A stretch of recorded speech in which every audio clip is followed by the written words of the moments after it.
সমস্যা নাই, সফটওয়্যারটা আমরা ইনস্টলেশনটা খুবই সহজে, এটা ডাউনলোড হোক এরপর দেখতেছি কি হয়। অথবা আমি হচ্ছে ডাইরেক্ট গুগল ড্রাইভে সফটওয়্যারটা আপলোড করে আপনাদের লিঙ্ক দিয়ে দেবো, ঠিক আছে? ওখান থেকে ডাউনলোড করে নিন। ওকে, এই সফটওয়্যার নিয়ে কোনো প্যারা নাই, সফটওয়্যারটা আমি দিয়ে দেবো নি, আমি ডাউনলোড করাই।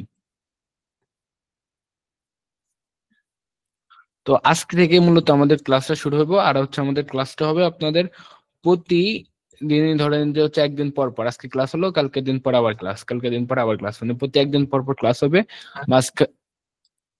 মাঝখানে পুরো একদিন সময় পাবেন আপনারা প্র্যাকটিস করার জন্য, অথবা মানে ক্লাস দিন দেবো ওই দিনও তো প্র্যাকটিস করবেন, এরকম না যে 2 ঘন্টা ক্লাসের পর ঘুমায় যাবেন। আধা ঘন্টা 1 ঘন্টা প্র্যাকটিস করবেন, এর পরবর্তী সারাদিন সময় পাবেন।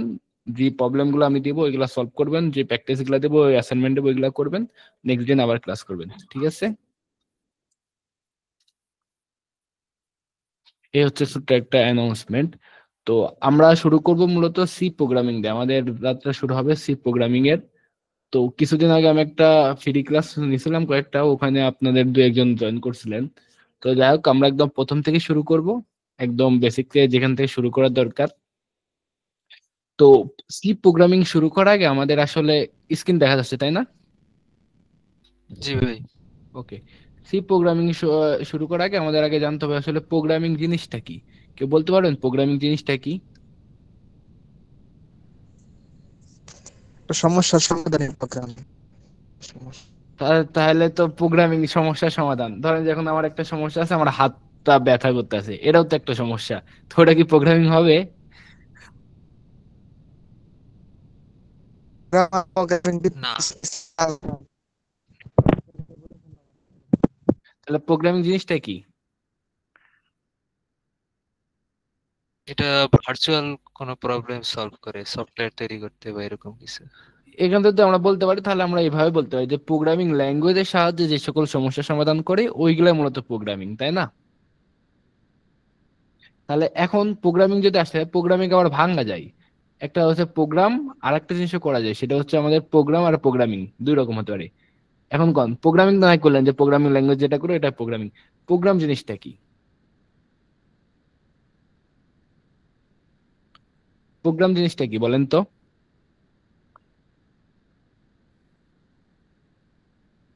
দেখেন, প্রোগ্রামটা হচ্ছে ওই প্রবলেমটাই, যে কোনো একটা প্রবলেমটা যদি কম্পিউটারের মাধ্যমে যে সমাধান করবেন, ওটাই মূলত হচ্ছে প্রোগ্রাম। এখানে অনেকগুলো ইনস্ট্রাকশন থাকতে পারে, যে ইনপুট নাও, আউটপুট দাও, যোগ করো, গুণ করো, ভাগ করো, অনেক রকম জিনিস থাকতে পারে না? ওই পুরোপুরি সমষ্টি জিনিসটা হচ্ছে আমাদের প্রোগ্রাম। আর এই প্রোগ্রামটা যখন আমরা করতে যাই, তখন দেখেন কোনো জায়গায় সেমিকোলন দিই না, কখনো আমরা হচ্ছে ভুল হয়, ওটা আবার ঠিক করি। তারপরে কোডটা একটু বেশি জোরে রান হচ্ছে, মানে রানটা স্লো রান হচ্ছে, সেখান থেকে আমরা আরো কোনো একটা অ্যালগরিদম ইউজ করি, একটু ফাস্ট করি। এই যে এই ধরনের আমি কাজ করি, যে আমি প্রোগ্রামে কত ভুল হলে ডিবাগ করি, নতুন ভাবে কোড আরো লেখার চেষ্টা করি। এই জিনিসটা হচ্ছে আমাদের প্রোগ্রামিং। আর প্রোগ্রামটা হচ্ছে যে অনেকগুলো প্রোগ্রামের সমষ্টিকে বলা হচ্ছে, মানে ইনস্ট্রাকশন যে আমরা দিতেছি, ইনপুট নাও, আউটপুট দাও, এই জিনিসগুলো হচ্ছে আমাদের প্রোগ্রাম। তো আমাদের কম্পিউটারে প্রোগ্রামিং এর অনেক রকম প্রোগ্রামিং ল্যাঙ্গুয়েজ আছে, যেমন সি আছে, C++ আছে, তারপর আমাদের জাভা আছে, পাইথন আছে, আরো পৃথিবীতে হাজার হাজার আছে। তো এইগুলো আবার আসছে কই থেকে? এদের কিন্তু ব্যাকএন্ডে ছিল, আমাদের এগুলো আসছে আবার আপনাদের অ্যাসেম্বলি থেকে। আর অ্যাসেম্বলির আগেও কিন্তু ছিল আমাদের হচ্ছে মেশিন কোড। আলটিমেটলি আমাদের কম্পিউটার দেখেন, আমরা যাই লিখি না কেন, কম্পিউটার 0 এবং 1 ছাড়া কিছুই বোঝে না। এই কারণে আমরা যাই করি না কেন, এই সমস্ত এই যে C++, যা যাই কোনো ভাষাতে প্রোগ্রামিং ল্যাঙ্গুয়েজ লিখি না কেন, এইটাকে প্রথমে আমাদের মেশিন কোডে কনভার্ট করতে হয়, দেন কম্পিউটারটা রান করতে পারে। তো মেশিন কোডে কনভার্ট করার জন্য আমাদের যে জিনিসটা লাগে, সেটা হচ্ছে আমাদের কম্পাইলার লাগে, বুঝছেন? তো মাঝখানে এই সব ল্যাঙ্গুয়েজের মাঝখানে একটা ব্রিজ আছে, কম্পাইলার। এই কম্পাইলারটা করাটা কি, আমাদের এই পুরো ল্যাঙ্গুয়েজ মডেলটাকে, যে ল্যাঙ্গুয়েজে হোক না কেন, সেটাকে আগে মেশিন করে কনভার্ট করে, দেন কম্পিউটারটাকে এক্সিকিউট করে। তো এই যে সি এবং C++, এগুলাকে ধরেন ধরতে পারেন আপনার মিড লেভেল ধরা হয়। আর জাভা, পাইথন, তারপরে রুবি, ওইগুলা হচ্ছে হাই লেভেল আসে। তারপর আরো অ্যাসেম্বলি ল্যাঙ্গুয়েজ আছে, ওইগুলো হচ্ছে আমাদের লো লেভেল। এটা মিড লেভেল বলা হয় কেন? কারণ এটা হচ্ছে আপনার সরাসরি মেমোরি অ্যাক্সেস করা যায়, সরাসরি একদম হার্ডওয়্যার, আমাদের কম্পিউটারের যে হার্ডওয়্যার ডিভাইস গুলো আছে ওগুলো ডাইরেক্ট অ্যাক্সেস করা যায়। এই কারণে হচ্ছে বলা হচ্ছে মিড। কারণ এরা হচ্ছে হাই লেভেলের, বড় বড় গেম ডেভেলপমেন্টও করা যায়, গেমের প্রজেক্টও করা যায়। আবার কম্পিউটার একদম হার্ডওয়্যার দ্য প্রিন্টারে কানেকশন করে কাজ করানি, সেটাও করা যায়। এই কারণে এটাকে বলা হচ্ছে আমাদের মিড লেভেল ল্যাঙ্গুয়েজ। তো হ্যাঁ, পাইথনের কথাটা আসতেছে আস্তে ধীরেই। দেখেন, এখন কম্পাইলার বলতে পারলাম, কম্পাইলার মধ্যে দুই রকম আছে, একটা হচ্ছে এই যে নর্মাল হচ্ছে কম্পাইল করে কোড, আর একটা হচ্ছে ইন্টারপ্রিটার আছে। কম্পাইলার আর ইন্টারপ্রিটারের মাধ্যম পার্থক্য কি?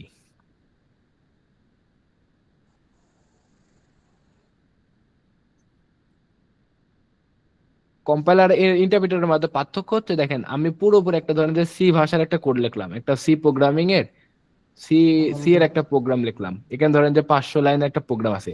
এখন ধরেন যে আমার প্রোগ্রামের এই জায়গাতে এসে ভুল, একদম নিচের দিকে, উপরকার 200-300 লাইন ঠিক আছে, কিন্তু এই লাইনে একটা আমি সেমিকোলন দিই নাই, তখন দেখবেন যে প্রোগ্রামটা রান হইব না, ডাইরেক্ট এখানে ইরর দিবে। কারণ কি করে, এই সি প্লাস প্লাস এরা হচ্ছে কোডটাকে পুরো একবারে মেশিন করে কনভার্ট করে, পুরোপুরি একবারে মেশিন করে কনভার্ট করে। যখন পুরোপুরি একসাথে মেশিন করে সে কনভার্ট করতে যাবে, তখন সে আগে দেখবে যে এখানে তো একটা ভুল হয়েছে, এখানে একটা ইরর আছে। এই কারণে সে এই পুরো কোডটাকে আর হচ্ছে রান করতে পারে না, কারণ কি এখানে একটা সেমিকোলন মিসিং আছে, এই কারণে এখানে ভুল দিয়ে দেয়।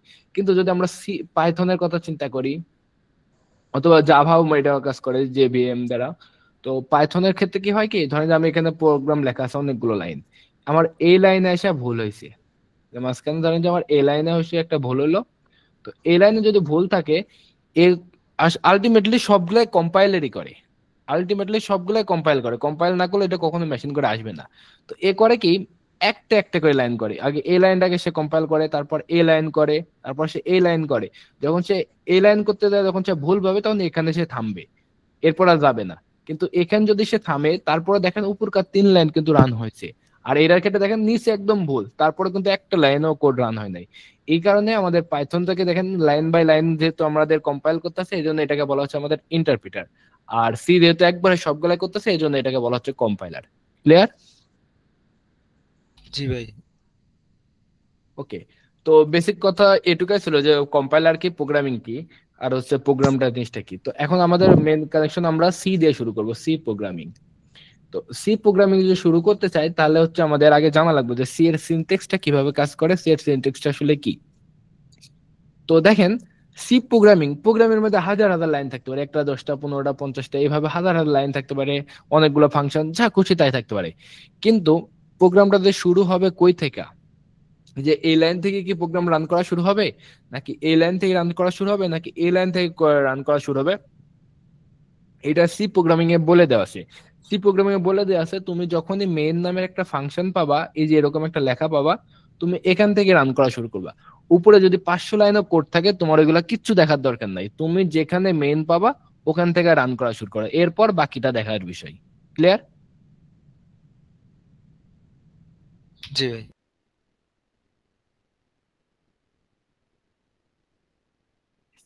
তো ফাংশন সম্পর্কে আমরা বিস্তারিত জানবো, কারণ আমাদের ফাংশন দিয়ে অনেক কাজ আছে, অনেক ক্লাস করবো, সমস্যা নাই। তো বেসিক ভাবে একটা জিনিস খালি ফাংশনের জন্য একটু জানা রাখেন, যে মেইন নামে যে একটা ফাংশন আছে, এখান থেকে আমাদের সি প্রোগ্রামটা শুরু হয়।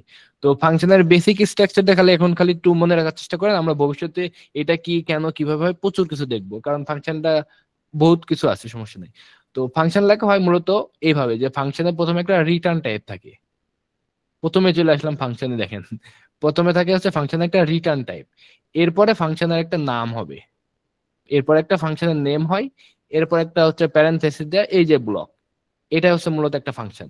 তাহলে আমি বললাম কি, যে আমাদের সি প্রোগ্রাম শুরু হয় মেইন ফাংশন থেকে, তাহলে আমাদের ফাংশনের নাম হচ্ছে কি, মেইন। এখন ইনিশিয়াল অবস্থায় আমাদের ফাংশন কোনো কিছু রিটার্ন করে না, এই কারণে নর্মাল হিসাবে কিছু না রেখে আমরা ইন্টিজার রাখতে পারি, যেহেতু রিটার্ন না করলেও হইব। যদি এখানে রিটার্ন না লেখেন তো সমস্যা নাই, রিটার্ন টাইপ দেওয়াই লাগবে আর কি, কিছু একটা তো দেওয়া লাগবে। এই কারণে আমরা নর্মাল ধরে রাখলাম ইন্টিজার। তো এটা ইন্টিজার ব্যতীত আপনি অন্য কিছু দিতে পারেন, সাইন দিতে পারেন, ভয়েড দিতে পারেন, রাস্তা ধরে আমরা যাচ্ছি। তো আপাতত এটা আমরা ধরে রাখলাম ইন্টিজার। এটা ইন্টিজার কেন, এটা আমরা একটু পরে আসতেছি, দেখেন। তো এটাই মূলত হচ্ছে আমাদের মেইন ফাংশন, এর বাইরে আর কিছু নেই। এখন এর মাঝখানে আমি অনেকগুলো কোড দেখতে পারি। এখন কোড লিখতে লিখতে আমার মনে হলো যে না, ফাংশনটা আসলে এতগুলো লাইন আছে, আমার এই কয়টা লাইন লাগবে না, তুমি এখান থেকে চলে যাও। তাহলে আমরা এখান থেকে যদি আমরা রিটার্ন লিখে জিরো দিই, এখানে জিরো হচ্ছে একটা ইন্টিজার ভ্যালু, এই কারণে এখানে দিচ্ছি ইন্টিজার। এখানে যদি আমি ক্যারেক্টার দিতাম, তাহলে এখানে একটা ক্যারেক্টার টাইপের রিটার্ন করা লাগতো। ওইটা আমরা ফাংশনের গুলো শিখবো, যে রিটার্ন টাইপ কি, ওটা কি। আপাতত এটুকু জানেন যে রিটার্ন লেখা হয় এই কারণে যে ফাংশনের শেষ বোঝাতে। তো আমি যদি মেইন ফাংশন লিখি, আমার কোড লেখা আছে 50 লাইন, আমি চাই যে 5 লাইন রান হবে, এরপর আর কোড রান হওয়ার দরকার নাই। আমি যদি এখানে রিটার্ন লিখে দিই, তাহলে কোড শেষ, এখান থেকে চলে যাবো, নিচে এসে রান করবে না। আবার যদি রিটার্নটা যদি আমি দিলাম না, তার মানে কোড পুরোটাই রান হবে, কোনো সমস্যা নাই, কোড ভুলও দিবেন না, রঙও দিবেন না। এটা হচ্ছে মেইন ফান্ডা। তাহলে আমাদের কোড ব্লকসে যদি আমরা আসি, এখান থেকে একটা ফাইল নেবেন, এমটি ফাইল নেওয়ার পরে এটাকে কন্ট্রোল এস দিলে সেভ আসবে। তো আমরা দেখতে পারি আমাদের ফার্স্ট ক্লাস ডট সি। তো আমি যেটা বললাম যে আমাদের প্রোগ্রামের যে অনেকগুলো কোড থাকতে পারে, এই কারণে আমাদের কোডটা শুরু হবে কই থেকে এটা বোঝানোর জন্য আমরা ইউজ করি হচ্ছে মেইন ফাংশন। তো মেইন ফাংশনটা লিখতে হলে আমাদের লিখতে হয় কি, ফার্স্ট একটা ডাটা টাইপ দিতে হয়। এই কারণে আমরা যে কোনো ধরনের টাইপ রিটার্ন টাইপটা দিতে পারি, যে ইন্টিজার, এটা একটা রিটার্ন টাইপ হতে পারে, এটা অন্য কিছু দিতে পারে, সমস্যা নেই, এটা পরে আসতেছি, আপাতত এই পর্যন্ত থাকে। এটা হচ্ছে আমাদের একটা ফাংশন। এখন দেখেন কোড যখন আমরা করব, আমাদের কম্পিউটারে যখন আমরা কোড করব, তখন অনেক কিছু করা লাগতে পারে। অনেক কিছু বলতে কি, যে আমি কোন একটা ক্যালকুলেশন করলাম, অনেকগুলো ক্যালকুলেশন, যোগ বিয়োগ গুণ ভাগ বহুত কিছু করলাম, বিশাল একটা প্রোগ্রাম বানালাম। এবং এই প্রোগ্রামটাকে কি আমাকে আউটপুট দিতে হইব না? আবার ধরেন আমি একটা ক্যালকুলেটর বানাইলাম, যে এই ক্যালকুলেশন করার জন্য আমি একটা ক্যালকুলেটর বানালাম। তো আমি ক্যালকুলেটর যদি আমি ফিক্স রাখি কোডের মধ্যে, যে ওই ক্যালকুলেটর 2 যোগ 5 করবে সবসময় ফিক্স, তাহলে তো আজীবন ওই ক্যালকুলেটর তো ওয়েস্ট, কারণ ওই ক্যালকুলেটর সারা জীবন 2 যোগ 5 করে খেলে 7ই রেজাল্ট দেবে। তো এই ক্ষেত্রে আমাকে কি ইউজার থেকে যদি দুইটা নাম্বার না যোগ করতে হয়, তাহলে এটা কি ইউজার থেকে আমাকে ইনপুট নেওয়া লাগবে না?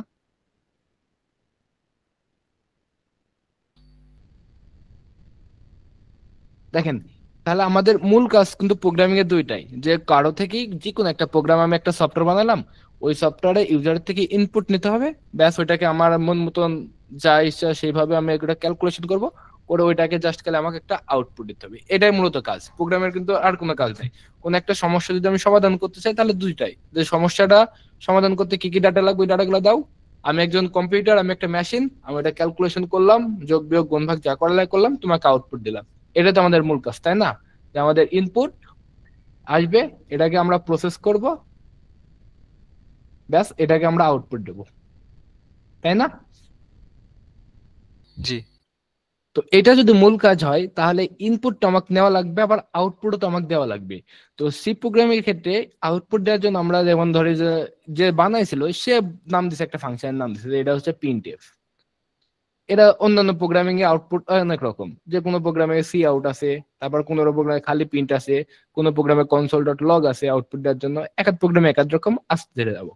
তো আপাতত জানেন যে সি প্রোগ্রামিং এ আউটপুট দেওয়ার জন্য যিনি আবিষ্কার করেছেন সি প্রোগ্রামিং ল্যাঙ্গুয়েজ, উনি বলছে যে প্রিন্টএফ লিখলে তুমি আউটপুট দিতে পারবা। ইনপুট নেওয়ার জন্য উনি হয়তো প্রিন্টারের থেকে আইডিয়া নিছে, যে প্রিন্টার যেহেতু, প্রিন্টার থেকে আমরা কি আউটপুট বের করি, এই জন্য প্রিন্টএফ দিছে। আবার ইনপুট নেই যেহেতু, আমরা স্ক্যানার দিয়ে ইনপুট নিতে পারি, এই কারণে উনি নাম দিছে স্ক্যানএফ। এটা আসলে তেমন কিছু না, জাস্ট খালি নাম। এটাও একটা ফাংশনই। দেখেন যেখানে দেখবেন যে দুইটা ব্র্যাকেট দেওয়া আছে, ওইগুলা বুঝে নেবেন ফাংশন, নর্মাল হিসাব। যেখানে দুইটা ব্র্যাকেট ওইটাই ফাংশন। তো ইনপুট নেওয়ার জন্য আমাদের স্ক্যানএফ ফাংশন লাগে, আর প্রিন্ট দেওয়ার জন্য আমাদের প্রিন্টএফ ফাংশন লাগে। ক্লিয়ার? জি ভাই। তো এই জায়গায় যদি আসি, দেখেন আমাদের কোডে যদি আমরা তাকাই, দেখেন আমাদের কোডে শুধুমাত্র একটা ফাংশন আছে। আমাদের কোডে কিন্তু এর স্ক্যানএফ ফাংশনটা কিভাবে কাজ করবে, সে কিভাবে ইনপুট নেবে, এটাও কিন্তু আমরা বলি নাই। প্রিন্টএফ ফাংশন কিভাবে কাজ করবে, এটাও কিন্তু বলি নাই। তার মানে ইউজার, এগুলা তো আমাদের ভিতর আবার কোডে দেখেন কোথাও প্রিন্টএফ ফাংশন লেখাও নাই, যে প্রিন্টএফ ফাংশন কিভাবে কাজ করে, সে ইনপুটটা নিবে। তো ভিতরে তো কোনো না কোনো ভাবে সে ইনপুট নেবে, এটা কিন্তু আমাদের কোডে লেখা আছে কি কোথাও? ইনপুট। দেখেন ইনপুট নেওয়ার জন্য আর কি, যে স্ক্যানএফ এবং প্রিন্টএফ এই ফাংশন কিন্তু আমাদের কোথাও কিন্তু লেখা নাই ভিতরে। যেমন ধরেন যে ইয়া ফাংশনটা, জিনিসটা কি, ফাংশন বিষয়টা হচ্ছে এরকম বলতে চাই, যে একটা মেশিন, ফাংশন জিনিসটা হচ্ছে একটা মেশিন। তো মেশিনের মধ্যে কি করে, যদি এটা একটা টি মেশিন হয়, চায়ের ভেন্ডিং মেশিন হয় চায়ের, তাহলে চায়ের মেশিনের মধ্যে যদি আমরা আদা চিনি এগুলা, সরি আদা চিনি যাই হোক, চিনি তারপরে চাপাতি এগুলো যদি দিই, তাহলে এখান থেকে চা বের হবে। ওয়াশিং মেশিনের কথা যদি বলি, তাহলে ওয়াশিং মেশিনের মধ্যে যদি কাপড় দিই, আবার যদি পাউডার ওয়েল পাউডার টাউডার দেওয়া দিই, ডিটারজেন্ট, তাহলে এটা সে কাপড় জামাকে দেবে। এই হচ্ছে আমাদের ফাংশনের মতো কাজ। তো মেশিনের মধ্যে যে আছে, এই মেশিনটা যদি আমি ইউজ করতেছি, তাহলে এই যে মেশিন ইউজ করে যে কাজ করতেছি, আমাদের প্রোগ্রামে কি আমি কোথাও থেকে মেশিনটা কি আনছে, আমাদের প্রোগ্রামে কোথাও মেশিনটা আছে? ফাংশন। দেখেন আমরা এখানে কল করছি, এখানে আমরা কল কইরা নিতেছি, যে এই যে প্রিন্টএফ ফাংশন, তোমাকে আমি যদি কিছু দিই, তুমি এটা প্রিন্ট করে দাও, সে যে কিভাবে প্রিন্ট করবে ওইটা তো আমাকে লেখা লাগবে। ওই জিনিসটা কিন্তু আমাদের প্রোগ্রামের কোথাও কিন্তু নাই যে প্রিন্টএফ ফাংশনটা এইভাবে তুমি ইনপুট নিবে, নিয়ে ওই জিনিসটা প্রসেস করে এইভাবে তুমি আউটপুট দিবে, বলা নাই। আমি জাস্ট করলাম যে এ দেখো আমার হচ্ছে কাপড় চোপড় এর সরি এই যে আমার ডিটারজেন্ট ওয়াশিং মেশিন, এই যে আমার কাপড় চোপড়, তুমি আমাকে আউটপুট এই কাপড় চোপড়টা ধুয়ে দাও। কিন্তু দেখেন এই মেশিনটা তো আমার কোডের কোথাও কি লেখা আছে? নাই। এই মেশিনটা যেহেতু আমাদের কোডে লেখা নাই, এই কারণে এই মেশিনটা আছে একটা হেডার ফাইলে আমরা ইনক্লুড যদি করি, একটা হেডার ফাইল হচ্ছে কি সি এর জন্য stdio.h, এই হেডার ফাইলটা যদি আমাদের কোডে আমরা ইনক্লুড করে দিই, তাহলে এইটার মাঝখানেই আমাদের প্রিন্টএফ স্ক্যানএফ ইনপুট নেওয়ার জন্য যা যা লাগে সবগুলাই লেখা আছে। জাস্ট খালি ওই জিনিসটাকে আমি কিনে নিয়ে আসলাম, যে এটা একটা আমার একটা কাপড় মেশিন, ওটা আমার ঘরের মধ্যে ইনক্লুড করে দিলাম, এখন ওই ঘরের মধ্যে সব চলবে। বুঝছেন? জি ভাই। তো এসটিডিআই এর ফুল মিনিং কি হচ্ছে? Standard input output system. তো এটা হচ্ছে ডট এস হেডার ফাইল। যেমন ধরেন যে আমরা সামনে গেলে যখন ম্যাথ রিলেটেড কাজ করব, স্কোয়ার রুট রুট এগুলার জন্য আমাদের কোনো ফাংশন টাংশন লেখা না করে, তখন দেখবেন যে আমরা আরেকটা ফাংশন ইনক্লুড করতেছি ম্যাথ ডট এস। এরা করে কি, এদের মাঝখানে সব কোড সব কিছু লেখা আছে, জাস্ট খালি আমি অত ঝামেলা পোহাতে যাব না, আমি অত কিছু লিখতে যাব না, আমি জাস্ট খালি এদেরকে কল আমার কোডে রাখা দিব, তাহলে দেখবেন যে ভিতর ভিতর এরা কাজ করতেছে। বুঝছেন? তো আমরা যদি আসি, দেখেন এখানে আমাদের একটা ইনক্লুড করা লাগবে, যে হ্যাশট্যাগ ইনক্লুড করে দিলাম আমাদের একটা হেডার ফাইল। হেডার ফাইলটা কেন লাগবে? যে বেন বুদ্ধি এক প্রকারে বলতে পারেন, যে বেন বুদ্ধি, যে আমাদের এটা বডি। আমরা যদি চিন্তা করি, যে এটা আমাদের ইন্টিজার মেইন রিটার্ন, ধরেন যে 0 দিলাম, এই যে পুরো একটা জিনিসটা এটা হচ্ছে বডি।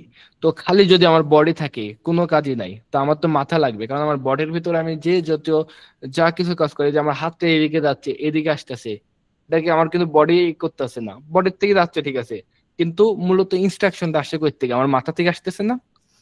তাহলে মাথাটা তো আমাকে ইনক্লুড করা লাগবে, এটাই হচ্ছে আমাদের মাথা বা ব্রেন বলতে পারেন, যে ইনক্লুড stdio.h। এই বেনটার কাজ কি? এই বেনটা শুধুমাত্র ইনপুট এবং আউটপুটের জন্য কাজ করে। এখন যদি আমি ম্যাথ রিলেটেড কোনো কাজ করতে চাই ভবিষ্যতে, ওটা বলতেছি। এখন দেখেন যদি আমি ভবিষ্যতে যদি কোনো একটা কাজ করতে চাই, যে ম্যাথ রিলেটেড কাজ করব, তখন স্ট্যান্ডার্ড এই বেনটা শুধুমাত্র আমার ইনপুট এবং আউটপুট নিয়ে কাজ করে। তো এখন যখন আমি ম্যাথ রিলেটেড কাজ করতে হবে, তখন আরেকটা জিনিস লাগবে হচ্ছে ম্যাথ ডট এইচ, এই জিনিসগুলো লাগে। আর এইগুলো যখন আমাদের কোডে ইমপ্লিমেন্ট করব, কোডের মধ্যে যুক্ত করতেছি, তখন সামনে একটা হ্যাশ দেওয়া লাগে। এই হ্যাশটা কেন দেওয়া লাগে? এটা হচ্ছে একটা সিনটেক্স বলতে পারেন। সিনটেক্সটা কিরকম? জাস্ট খালি যে আবিষ্কার করছে সে লেখা দিছে। এখন যদি আমি বলি যে আপনার নাম এটাই কেন রাখছে, অন্য কিছু তো রাখতে পারতো, এরকম তো অনেক কিছু নিয়ম আছে না? তো কোডের মধ্যে অনেক কিছু নিয়ম আছে, ওই নিয়মের মধ্যে একটা নিয়ম হচ্ছে কি, যদি তুমি কোনো একটা হেডার ফাইল যুক্ত করতে চাও কোনো, তাহলে তোমাকে সামনে একটা হ্যাশ দিতে হবে। এছাড়া সে আসলে এই যে আমাদের কোড, পুরো কোডটাকে তো সে কম্পাইল করবে। আমি একটু আগে তো বললাম যে পুরো কোডটাকে সে কম্পাইল করবে। এখন কোডের কম্পাইল করার সময় সে আসলে বুঝবে না তো যে এটা কি হেডার ফাইল নাই কি ফাইল। সে হেডার ফাইল তখনই বুঝতে পারবে যখন আমরা হ্যাশ দিয়ে কোনো কিছু ডিফাইন করে দেবো। হ্যাশ দিয়ে বোঝা হচ্ছে ডিফাইন করে দেওয়া, যে হ্যাশ দিয়ে একটা ডিফাইন করে দিলাম যে তুমি এটা কোডে ইমপ্লিমেন্ট করো। আমরা হ্যাশ দিয়ে আরো কিছু ডিফাইন করতে পারি, এটা আমরা ভবিষ্যতে আস্তে ধীরে ডিফাইন করব। বুঝছেন? জি ভাই। তো এইটা হচ্ছে আমাদের ইনক্লুড করে দিলাম হেডার ফাইল। যদি আমাদের আরো কিছু লাগে, এটা হচ্ছে ইনপুট আউটপুটের বেন। যখন আমরা ভবিষ্যতে করবো তখন আমরা দেখবেন যে ম্যাথ ডট এইচও আছে। তো এটা আমাদের এখন দরকার নেই, আমরা ম্যাথ রিলেটেড কাজ করবো তখন।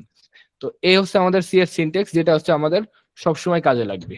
এটুকা যে আমাদের সি প্রোগ্রামিং যতদিন করবো ততদিন এই পুরো জিনিসটা কাজে লাগবে। তো এই পুরো জিনিসটা যদি কাজে লাগে, তো আমরা প্রথমে দেখে আসি প্রিন্টারটা কিভাবে কাজ করে। এই যে আমাদের প্রিন্টএফ নামে একটা ফাংশন। আচ্ছা ভাই, এখানে হচ্ছে আলাদা আলাদা কাজ করার জন্য মানে এক একটা ইনক্লুড করা লাগবে। হুম। তাহলে এমন একটা ইউজ করি যাতে সবগুলা ক্লাস ওটা দিয়ে করা যায়। হ্যাঁ, ওইটা হচ্ছে আপনার সি যারা করছে ওটা করে না, এটা সি প্লাস প্লাস আছে। আপনার সি প্লাস প্লাস একটা হেডার ফাইল আছে, যদি ইনক্লুড করে stdc++.h এরকম একটা হেডার ফাইল আছে, এই হেডার ফাইলটা যখন ইউজ করবেন তাহলে আর আলাদা আলাদা করা লাগবে না, একটা দিয়ে সব হবে। কিন্তু সি এর ক্ষেত্রে এরকম কোনো হেডার ফাইল এখন পর্যন্ত কেউ আবিষ্কার করে নাই। এখন হেডার ফাইল আপনিও চাইলেও একটা আবিষ্কার করতে পারেন, চেষ্টা করতে পারেন, অনেকে করে হয়তো। কিন্তু যখন সি++-এ যাবেন তখন দেখবেন যে একটা আছে, একটা দিয়ে সব হয়ে যায়। কারণ কি, সি হচ্ছে প্রথমে বেসিক আসছে, বেসিক, এরপর সি এর থেকে একটু আপডেট করে সি++ করছে। এই কারণে সি এর কোর্সে সমস্যা ছিল, ওই সমস্যাগুলো সি++ সমাধান করছে। সি এর একটাও সমস্যা ছিল কি, যে প্রত্যেকটা জন্য আলাদা আলাদা হেডার ফাইল ইনক্লুড করতেছে। আরো আমরা সামনে সমস্যা দেখবো কি কি সমস্যা আছে, আরো বেশ কিছু সমস্যা আছে। এই সমস্যাগুলো দূর করে আসছে সি++, বুঝছেন? জি ওকে, তাহলে দেখেন এই কোডে এখন যদি আমাদের ফার্স্ট কোড লিখতেছি যে হ্যালো ওয়েলকাম, এটা হচ্ছে আমাদের ফার্স্ট কোড। এখন কোড রান করবেন কিভাবে দেখেন, এই যে এই পাশে দুইটা আছে, এটা হচ্ছে রান। রান মানে হচ্ছে কোডটা শুধুমাত্র রান হইব। এর যদি কোডে আমি কোনো কিছু চেঞ্জ করি সেটা কিন্তু কম্পাইলার হবে না, শুধুমাত্র রান হবে। তার মানে একবার সে প্রথমবার কম্পাইলার হয়ে রান করবে, এরপর যদি আমি কোডে কোনো চেঞ্জও করি কোনো আপডেট আসবে না। এই জন্য আমরা করবো কি, যে বিল্ড অ্যান্ড রান দেবো পাশেরটা। বিল্ড মানে কি, কোডটা আগে সে সি তে মেশিন করে কনভার্ট করবে, দেন বারবার রান হবে, বারবার আবার মেশিন করে কনভার্ট আবার রান হবে। এই কারণে আমরা বিল্ড অ্যান্ড রান দেবো। যদি বিল্ড অ্যান্ড রান দেন আর যদি কম্পাইলার সবকিছু ঠিকঠাক থাকে তাহলে দেখবেন যে এই ধরনের একটা আউটপুট আসছে, বুঝছেন? জি ভাই। এক মিনিট, আমি অনলাইনে ক্লাস নিচ্ছি।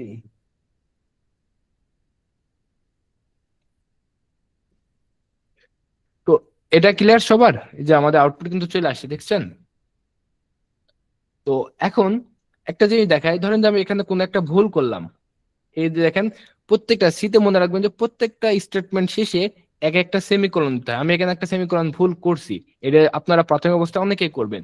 তো ওইটা আগে আমি দেখাই দিই। যদি ভুল করে যদি আমি রান করি তাহলে দেখেন ইরর দেখাচ্ছে, কোন লাইনে ভুল করছি সেটা কিন্তু রেড মার্ক হয়েছে। এবং কি ভুল করছে ওটা যদি বুঝতে চান তাহলে যে নিচের এটাকে একটু বড় করে দেখতে পারেন, যে এখানে লেখা আছে ছোট করে দেখেন যে error expected semicolon before return, মানে রিটার্নের আগে একটা সেমিকোলন চাচ্ছে। তো এটা হচ্ছে ডিবাগিং। যখন আপনার কোডে কোনো একটা ভুল হবে তখন আপনি ডাইরেক্টলি হতাশ হয়ে যাবেন না, আপনি আগে দেখবেন যে ভুল কোন লাইনে। আমি যদি এখানে যদি আরো কোড, এই সেম জিনিসটা যদি আরো কয়েকটা লাইনে লিখতাম, এবার ধরেন যে ভুল করতাম এই লাইনে, তাহলে এবার যদি আমি বিল্ড অ্যান্ড রান দিতাম তাহলে দেখবেন ভুল দেখাচ্ছে এ লাইন। তাহলে আপনাদের যখনই ইরর আসবে আপনারা দেখবেন আগে কোন লাইন আসতেছে, ও আচ্ছা এ লাইন। এরপর দেখবেন যে কি ভুল, এই যে নিচে মেসেজ আসবে যে error expected semicolon before printf, এই যে লাল রঙের একটা। আর এটা যদি কারো না থাকে, এই যে এরকম ভাবে অনেকে থাকতে পারে ভুল ভবিষ্যতে, তো F2, এই যে কিবোর্ডের F2 প্রেস করবেন তাহলে দেখবেন যে এটা চলে আসছে। ক্লিয়ার? জি ভাই। তো দেখেন আমি এই যে printf hello world hello world hello world লিখছি। এখন যদি আমি রান করি, আমার কোড সুন্দর করে যে hello world hello welcome run করতেছে। তো এটা পাশাপাশি করতেছে, নিচে নিচে কিভাবে আমরা আস্তে ধীরে যাচ্ছি। তো আউটপুটটা তো বুঝছেন তাই না? তো জি ভাই। এখন দেখেন আউটপুটে যদি আমি লিখি, এখানে নর্মালি যদি যা লিখবেন সেমিকোলনের মাঝখানে যা লিখবেন তাই আউটপুট আসবে। আমি যদি 45 লিখি আমার আউটপুট 45 আসবে, কোনো সমস্যা নেই, এই যে 45 আসবে। কিন্তু এখন যদি আমি লিখি যে 45+12, এইভাবে যদি দিই তাহলে সে কাজ করবে না। সে কি করবে দেখেন, আমাদের আউটপুট দিবে দেখেন 45+12 আসছে। তার মানে এটা জিনিসটা কি দাঁড়ালো, এখানে জিনিসটা দাঁড়ালো যে এই যে দুইটা যে ব্যাকেট দেখতেছেন না, দুইটা হচ্ছে আমাদের কোটেশন, এই দুইটা কোটেশনের মাঝখানে যা থাকে এই পুরো টুকটাকে সি প্রোগ্রামিং এ, এটাকে সি বলেন, অন্যান্য বেশিরভাগ সব প্রায় প্রোগ্রামিং এই স্ট্রিং বলা হয়। তো স্ট্রিং এর মধ্যে আসলে কোনো ক্যালকুলেশন হয় না, স্ট্রিং এর মধ্যে যা থাকে যে যেভাবে থাকে তাকে সেইভাবে প্রিন্ট করা হয়। আমি ধরেন যে এটার মধ্যে যদি অন্য কিছু দেখি, ও আরেকটা জিনিস বলি দেখেন, অনেকে দেখেন এখন যদি আমি রান করতে চাই রান হইব না, এটা প্রাথমিক অবস্থা সবার ভুল হয়, এটাও আমি ধরাই দিই, দেখেন রান হবে না। কারণ কি, এটা যদি আমি করি দেখেন এটা এটা আমার ওপেন হয়ে আছে এই কারণে। তো এটা আবার রান করতে হলে এটাকে কাটে দেওয়ার হতে হবে বারবার, এটা কাটে দেওয়ার পরে এখন রান করতে পারবেন। এই যে দেখেন 45+12 আসছে। তো এখন যদি আমি এখানে অন্য কিছু একটা চেঞ্জ করে দিই, ধরেন যে আমি এই সেমিকোলন না দিই, একটা সিম্বল দেওয়া দিই, ধরেন যে এরকম সিম্বল দেওয়া দিই, তাহলে দেখবেন যে এইভাবেই সে চলে আসবে। আমি যদি রান করি সে দেখেন 45-এর পরে পাওয়ার 2, তার মানে কি এটার মাঝখানে আসলে কিছুই হয় না। এটার মাঝখানে আপনি যেভাবে লিখবেন আউটপুটটা সেইভাবে আসবে। তো এরপর আসি যে আসলে এই যে আমরা কোডে রান করলাম, এখন ধরো যে আমার তো দরকার দুইটা সংখ্যা যোগ করতে হবে, তারপর দুইটা সংখ্যা বিয়োগ করতে হবে, গুণ করতে হবে, বিভিন্ন কাজ আছে, বহুত রকমের কাজ করা লাগবে। তো এই সকল কাজ করতে হলে আমার কি করা লাগবে বলেন তো? ইউজারের থেকে ডাটা নিয়ে সেই ডাটাটা আমাকে রাখা লাগবে না? ডাটা স্টোর করা লাগবে না? কারণ যদি আমি স্টোরে না করি তাহলে যোগ বিয়োগ গুণ ভাগ করে আউটপুট দিব কিভাবে? কোন একটা ভেরিয়েবল যদি স্টোরে না করে রাখি, কোন একটা জায়গা ধরে না রাখি, ধরেন যে আপনি বাজার করতে গেছেন, আহ অনেক কিছু বাজার করলেন, তা আপনি যদি বাজারে ব্যাগই না নিয়ে যান তাহলে বাজার কাত রাখবেন? ব্যাগ বস্তা কিছু একটা তো নিতে হবে, পলিথিন হলে তো নেওয়া লাগবে, নাইলে তো আপনি খালি হাতে কি আর অনেক বাজার নেওয়া যায় কোন?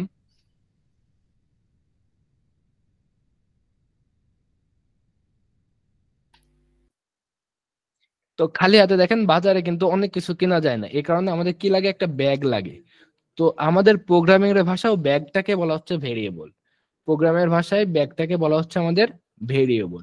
এখন ভেরিয়েবল ডিক্লেয়ার করার বেশ কিছু নিয়ম আছে। বেশ কিছু নিয়মের মধ্যে প্রথম কথাই হচ্ছে কি, ভেরিয়েবলের নাম আপনি যা খুশি তাই দিতে পারেন, সমস্যা নাই। যেমন ধরেন যে নেম লিখলাম, তারপর ধরেন যে এজ লিখলাম, তারপর ধরেন যে মাই সেলফ লিখলাম, তারপর ধরেন যে রতন লিখলাম। এগুলো প্রত্যেকটাই ভেরিয়েবল, এগুলো কোনো সমস্যা নাই, এগুলো প্রত্যেকটাই ভেরিয়েবল, ভেরিয়েবল ঠিকঠাক ভাবে আছে। কিন্তু কয়েকটা নিয়ম আছে। কয়েকটা নিয়মের মধ্যে প্রথম নিয়মটা হচ্ছে ভেরিয়েবলের নামের পূর্বে কোনো সংখ্যা হবে না। দেখেন রতন টু দিছি, শেষে দিছি, নট পূর্বে। আপনি এটা লিখতে পারেন না যে টু রতন, এটা লিখতে পারবেন না। ওয়ান নাম্বার লিখতে পারবেন না। ফার্স্ট নাম্বার লিখতে পারবেন না। কারণ কি, ভেরিয়েবলের যে নিয়ম নীতি আছে, নিয়মের মধ্যে প্রথম রুলসটাই হচ্ছে কি, ভেরিয়েবলের নামের পূর্বে কখনোই কোনো নাম্বার হতে পারবে না। তো আপনারা ভেরিয়েবল যখন ডিক্লেয়ার করবেন তখন কোনো ভেরিয়েবলের নামের পূর্বে কোনো নাম্বার দিবেন না। ওকে, শেষে দিবেন, সমস্যা নাই।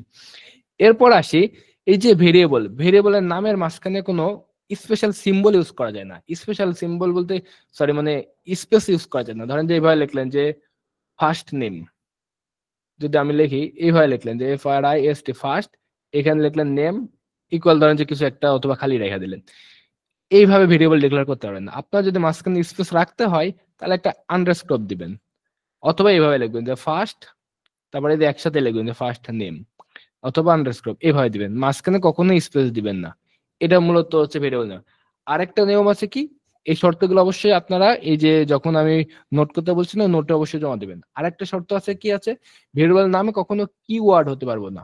এখন কিওয়ার্ড কি, এই প্রশ্ন যদি করেন, কিওয়ার্ড হচ্ছে কতগুলো সংরক্ষিত, সংরক্ষিত মানে একদম সংরক্ষণ করা আছে, যাদের অন্য কোনো একটা কাজ আছে, ওইগুলা হচ্ছে কিওয়ার্ড। যেমন ধরেন যে প্রিন্টএফ, প্রিন্টএফ এর তো একটা কাজ আছে, প্রিন্টএফ এর কাজ হচ্ছে প্রিন্ট করা।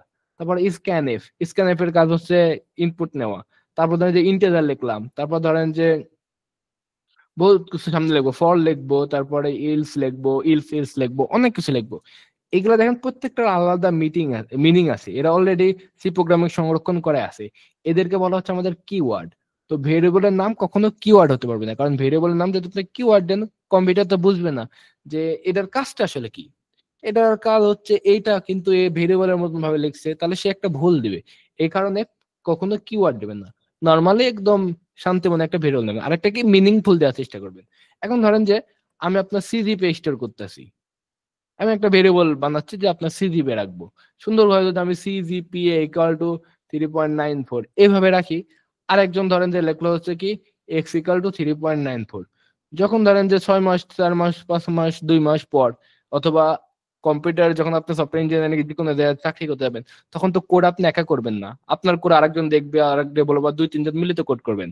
এখন দেখেন আমি আরেকটা ডেভেলপার, আপনি কোড এইভাবে লিখে রাখছেন যে সিজিপিএটা এইভাবে রাখছেন, তাহলে আমি কি নর্মাল অবস্থায় বুঝতে পারবো যে এক্স দ্বারা আসলে কি বোঝাচ্ছেন? না ভাইয়া। না। তাহলে একটা মিনিংফুল নাম দেওয়ার চেষ্টা করবেন, কারণ কি দেখেন 6 মাস পরে যদি আপনি আসেন তাহলে ভুলে যাবেন যে এক্স দিয়ে আসলে কি লিখছিলাম, এটা কি বোঝাচ্ছে, নিজেও ভুলে যাবেন। এই কারণে চেষ্টা করবেন এইভাবে মিনিংফুল নাম দেওয়ার। এই কয়েকটা রুলস মনে রাখবেন ভেরিয়েবলের নামের ক্ষেত্রে।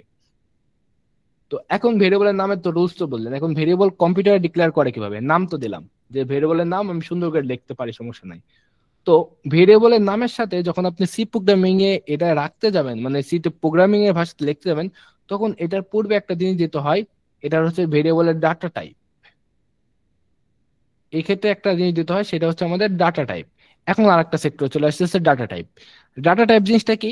ডাটা টাইপ জিনিসটা হচ্ছে কি, ওই জিনিসটা আসলে কি ধরনের, ওই জিনিসটা যেমন ধরেন যে বাজারে গেলেন আপনি, মার্কেটে যাওয়ার পর ধরেন যে আপনি আলু কিনলেন, তারপর ধরেন যে আপনি তেল কিনলেন, তারপরে ধরেন যে তেলের পর হচ্ছে আপনি একটা গ্যাসের সিলিন্ডার নিলেন, এই কয়েকটা জিনিস ধরে কিনলেন, আলু কিনলেন, তেল কিনলেন, গ্যাস কিনলেন।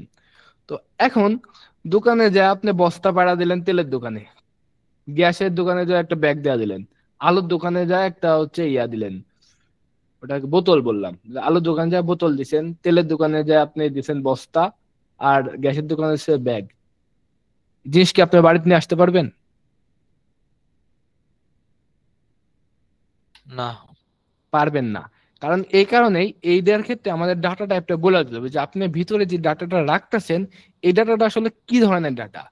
এই ডাটাটার মধ্যে অনেক রকমের ডাটা আছে আমাদের কম্পিউটারে, দেখেন আমরা যোগ বিয়োগ গুণ ভাগ করে এটা একটা সিম্বল থাকতে পারে, তারপর ধরেন যে 10 5 15 এই ধরনের একটা, আবার এ বি সি ডি এই ধরনের একটা জিনিস।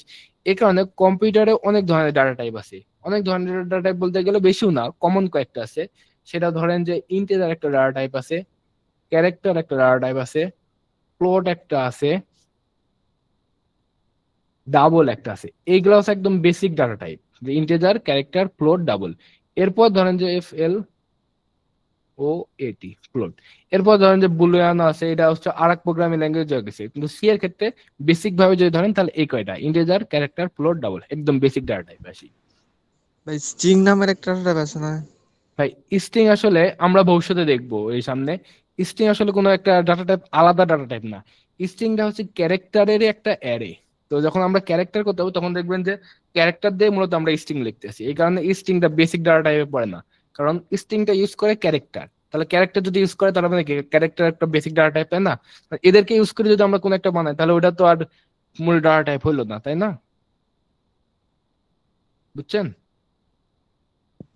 ভাই ওকে, তাহলে দেখেন আমাদের টাইপ আছে হচ্ছে কি, ইন্টিজার আছে, ক্যারেক্টার আছে, ফ্লোট আছে, ডাবল আছে। তো আমি যেটা বললাম যে আলুর দোকানে গেলে আপনাকে অবশ্যই বস্তা অথবা ব্যাগ পাঠিয়ে দিতে হবে, তেলের দোকানে গেলে আপনাকে এখানে বোতল দিতে হবে, আবার গ্যাসের দোকানে গেলে আপনাকে সিলিন্ডার নিয়ে যেতে হবে, এই ধরনের যে আমাদের গ্যাস রাখা হয়। এরকমই আমাদের ডাটাও যদি আপনি রাখতে চান, তাহলে আপনি যদি ইন্টিজার টাইপের ডাটা রাখেন তাহলে ওটা ডাটা টাইপ হবে ইন্টিজার, ক্যারেক্টার টাইপের জিনিস রাখলে ওটা টাইপ হবে ক্যারেক্টার, ফ্লোট টাইপের জিনিস রাখলে ওটা টাইপ হবে ফ্লোট, আর ডাবল টাইপের রাখলে হবে ডাবল। এখন কথা হচ্ছে কি ইন্টিজার কোনগুলা? ইন্টিজার হচ্ছে যে কোনো পূর্ণ সংখ্যা। যেমন ধরেন যে বাজার থেকে যদি আপনি পটেটোর প্যাকেট কিনেন, পটেটোর প্যাকেট কখনো আপনি হাফ কিনতে পারবেন না, কিনলে আপনাকে ফুল প্যাকেটই কিনা লাগবে। চানাচুরের প্যাকেট কিনেন ফুলই কিনা লাগবে। যে সকল জিনিসগুলো আসলে ভাঙা যায় না, একদম পরিপূর্ণ, যেমন ধরেন যে 10, এটা কিন্তু একদম পরিপূর্ণ পূর্ণ একটা সংখ্যা।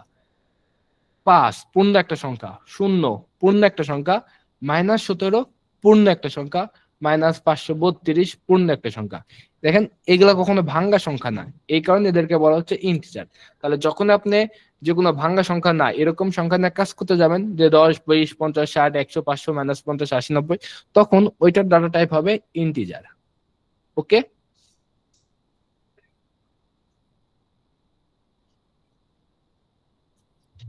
বুঝছেন? জি ভাই। জি ভাইয়া বুঝছি। জি ভাই। ওকে, এরপর আসে হচ্ছে আমাদের ক্যারেক্টার। ক্যারেক্টার কোনগুলা? সবাই জানেন, এই যে সিঙ্গেল কোটের মাঝখানে যা লাগবে ওইটা একটা ক্যারেক্টার। এ লিখলাম এটা একটা ক্যারেক্টার, বি লিখলাম একটা ক্যারেক্টার, বড় হাতের বি লিখলাম এটাও একটা ক্যারেক্টার। তারপর যদি আমি 7 লিখে কোটেশন দেয়া দিই, single quote not double, single কোটেশনের মধ্যে যদি আমি 7 লিখি তাহলে 7 একটা কি ক্যারেক্টার। ক্যারেক্টার। তারপর ধরেন যে এই যে সিঙ্গেল কোটেশনের মধ্যে যে ডলার সিম্বল দেওয়া যদি আমি দিই এটাও একটা ক্যারেক্টার। তারপর ধরেন যে আমি 7 এ লেখার পর আর কি দিতে পারি, এদের এইভাবে লিখলাম এটাও একটা ক্যারেক্টার। মানে হচ্ছে কি সিঙ্গেল কোটের মধ্যে যেগুলো লিখবেন প্রত্যেকটাই এক একটা ক্যারেক্টার। ওকে, এরপর আসছে হচ্ছে ফ্লোট। যেমন ধরেন যে বাজারে যদি আপনি আলু কিনতে চান, আধা কেজি আলু কিনতে পারবেন, তারপরে হচ্ছে আপনি আধা লিটার তেল কিনতে পারবেন, মানে যে সকল সংখ্যাগুলো আসলে ভাঙ্গা যায়। যেমন ধরেন যে 2.5, এটা একটা 2.5 ভাঙতাছি, 2.9496, তারপর 3.85, এই যে দশমিক যেটা তো সংখ্যা, দশমিক সংখ্যাকে বলা হচ্ছে ফ্লোট। ডাবল আসলে দশমিক সংখ্যাই, কিন্তু ডাবল আর ফ্লোটের মধ্যে মেন পার্থক্য হচ্ছে ফ্লোট আসলে কম ঘর রাখতে পারে, আর ডাবল হচ্ছে কি বেশি ঘর রাখতে পারে। এবং বেশি ঘর আর কম ঘর কাহিনীটা কি, যেমন ধরেন যে এক জায়গায় লেখা আছে এরকম যে মূল অরিজিনাল একটা নাম্বার বলি। আসলে কম্পিউটার কখনো দশমিক সংখ্যা নিয়ে খুব কষ্ট পায়। কম্পিউটার দশমিকের পর মেলা সংখ্যা সে রাখতে পারে না। কম্পিউটার দশমিকের পর সর্বোচ্চ অল্প কয়েকটা সংখ্যা নিয়ে কাজ করতে পারে, কারণ দশমিক নাম্বার জেনারেট করা অনেক কঠিন, তো সে পিছনের বহুত সংখ্যা রাখতে পারে না। এখন ধরেন যে একটা দশমিক নাম্বার আছে বহুত বড়, 4 5 9 8 2 5 4 6 1 8 9 4 2 5। এটা ধরেন যে একটা নাম্বার। কম্পিউটার কখনোই পুরো পূর্ণ মানে সম্পূর্ণ বড় একটা নাম্বার দশমিক নাম্বার সে রাখতে পারে না। সে করে কি পার্শিয়ালি কিছু অংশ রাখতে পারে। এখন যখন আপনি ফ্লোট রাখবেন তখন সে একটু কম ঘর রাখবি। ধরেন যে ফ্লোট রাখছে এরকম ঘর, এই পর্যন্ত সে ফ্লোটে রাখছে, ধরেন আপাতত ধরে নিলাম যে ফ্লোট এই পর্যন্ত ঘর রাখছে। এখন যখন আপনি ডাবল করবেন তখন ডাবল করায় কি একটু বেশি ঘর রাখতে পারে। ফ্লোট নর্মালি ধরেন যে 6 ঘরের মধ্যে রাখতে পারে, আমরা 6 ঘরই দিয়ে রাখি। 6 ঘরের পর্যন্ত মোটামুটি ভালোভাবে সে রাখতে পারে, এরপর সে উল্টাপাল্টা আচরণ শুরু করে, আমরা দেখতেছি। ওয়েট, এখন দিলাম ধরেন যে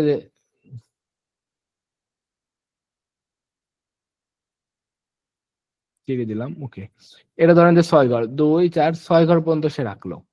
এখন ধরেন যে আমি আরেকটা ডাটা টাইপ ডিক্লেয়ার করছি, ধরেন যে ডাবল। ডাবল করছে কি সে মোটামুটি 8 10 ঘর পর্যন্ত রাখা দিছে।